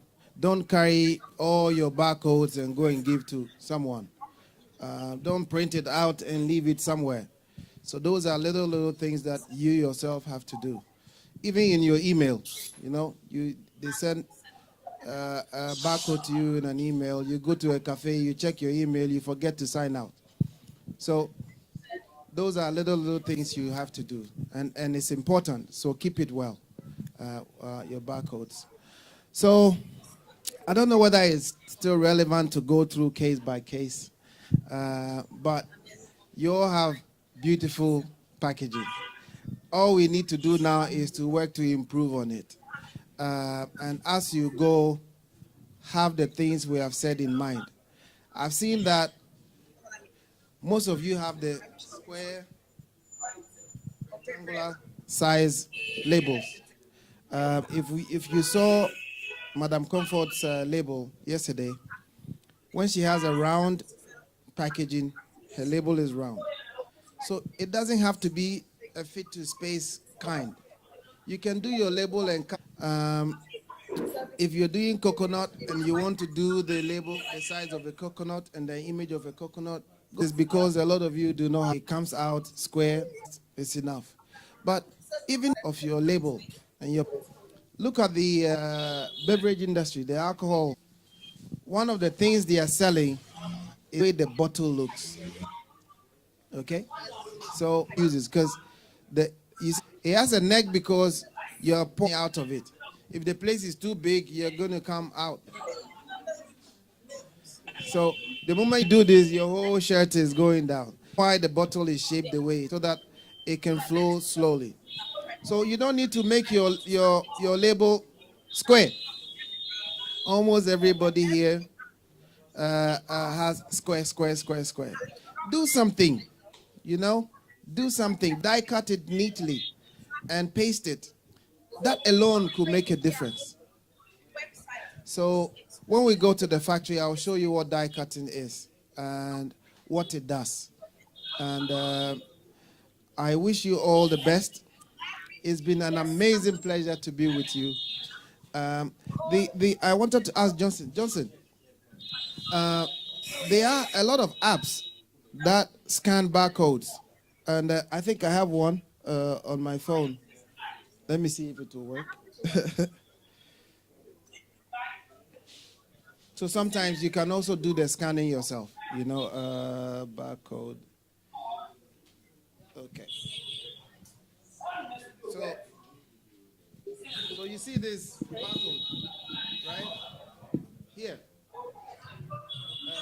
I'm going to try to scan it. No, we are not in the supermarket, but I'm going to try to scan it. See? Okay. So I'm going to try to scan it and see if it works. So here we go. Here we go. So, is it? Other metadata GH.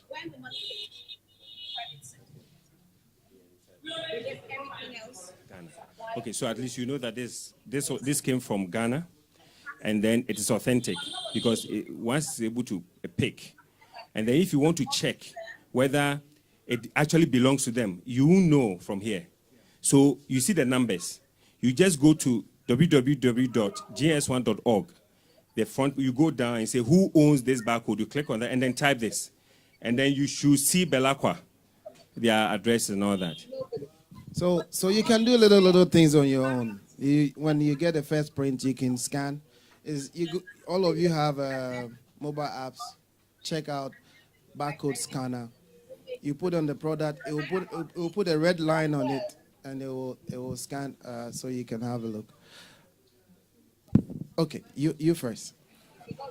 Okay, I would like to know if you are planning or if you already print on Chitra Pack. Do you know Chitra Pack? Those carton container of juices. Oh, no, we don't manufacture. Are you planning to do it? Maybe. Yeah, maybe. See, we are a business. We look at our market and we invest accordingly. Okay. So, if you look at how many you put a huge investment in there, I will show you. Okay, but currently you can just like the one we're using to. You can print. You can all the shapes you want, and all the types you want, and I will show you one. That you are ready to work on the expertise with us. Yes, of course. Yes, no problem. Thank you.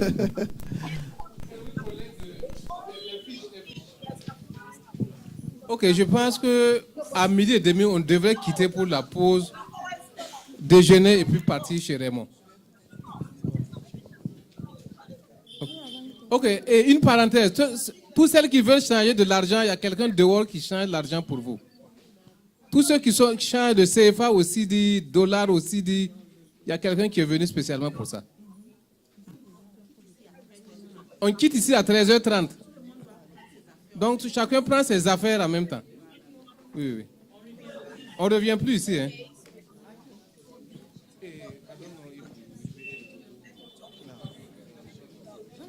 Jean-Didier, on peut poser une question? En fait, c'est par rapport aux couleurs. J'aimerais demander quand on parle de couleurs, par exemple en quatre couleurs. Quand on a 2 couleurs mais en dégradé, on a toujours 2 couleurs ou bien le fait que la couleur soit dégradée, ça influe? Je ne sais pas trop.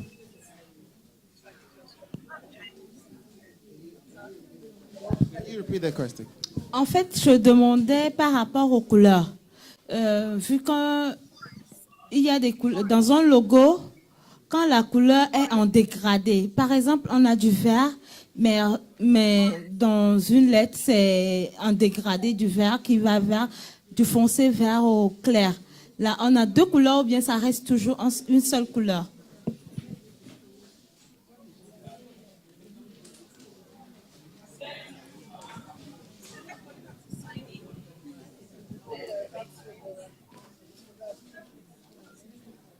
Okay. Anyway, if I understand your question properly, you're asking whether if you use a faded image, what is it? See, at the end of the day, you're designing, okay? Sometimes you have green, and it is just way too green. So you can begin to reduce the green a little bit to represent what you want to achieve. You know, if you look at your label, it is a mixture of green and yellow. Okay? There's green in there, but the green is not as green as some other thing. Some other, you know, the folder is green. So it depends on what the colors are there for your using. Just apply it in a way that makes your design presentable. You don't need to use it in deep red or deep black. If it's deep black that works for you, fine. Like yesterday, you saw the Nike. Deep black, thick, is enough. But if you want it a little bit reduced because it's way too much, the designer will be able to do that. So you can say you want 100% black. So the CYMK is 100, 100, 100, 100. So let's say you want to reduce the yellow in the design. You say, okay, I want 50% yellow. If you want green to be a little bit low, you say, okay, I want 60%.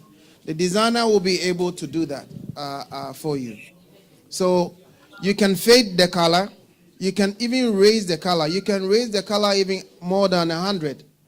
But it depends on what you want to achieve with the color. Yes, ma'am.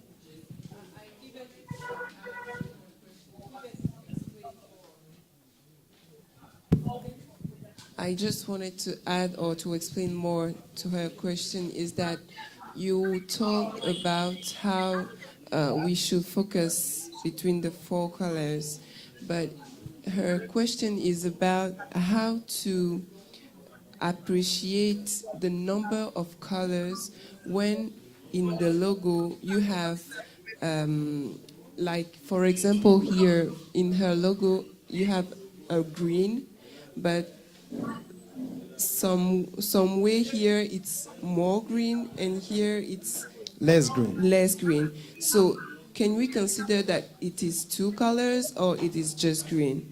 Okay. That's, So if you look at that, it's an image. Whether you reduce it left or right, it's still 4 colors. So you are still playing within your color range. The thing is not, if you haven't introduced a 5th color, when we go to the factory, remind me, I will show you the color guides. So long as you are printing an image, you're within the 4 color range. When you add an extra color outside the 4 colors, then you are going to have to use 5 colors for your you're going to be charged for 5 colors. But it's green. Yes. It here, but thank you very much.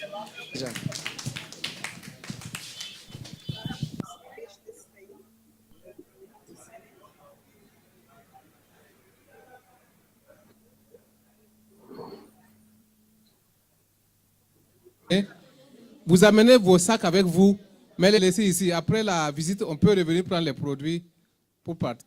Pause déjeuner, ensuite on démarre au restaurant d'hier là. Allez-y, on mange. Vous avez 15 minutes pour la pause déjeuner. Hello.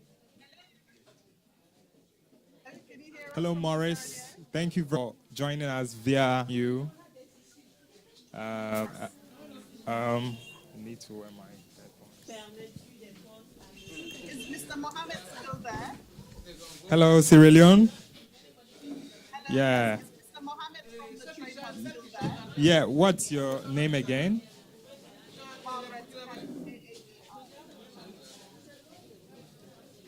Thank you. Add her voice rate. Hello. Hello, yes. Is Mr. Mohammed from the trade hub still there? Yeah, we can hear you. Thank you very much. We've come to the end of the workshop.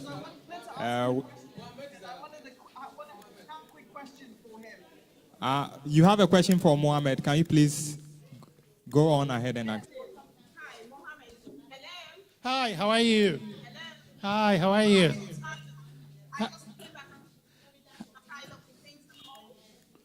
Margaret just told me you made a statement that Sierra Leone have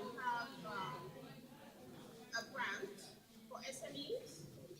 ATRC grant. I said ATRC grant.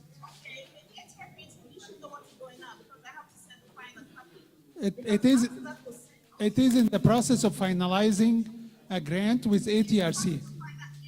Right. AGOA Trade Resources Center.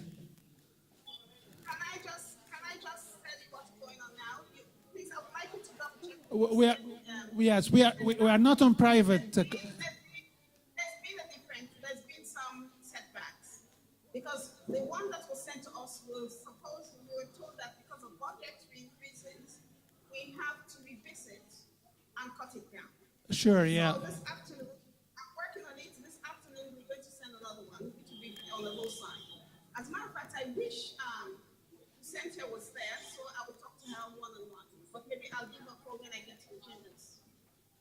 I can't hear you well. I cannot hear you well. Can you repeat? Yeah. Can you hear me? Can you hear me? Yes, I can hear you now. Okay. There have been some changes.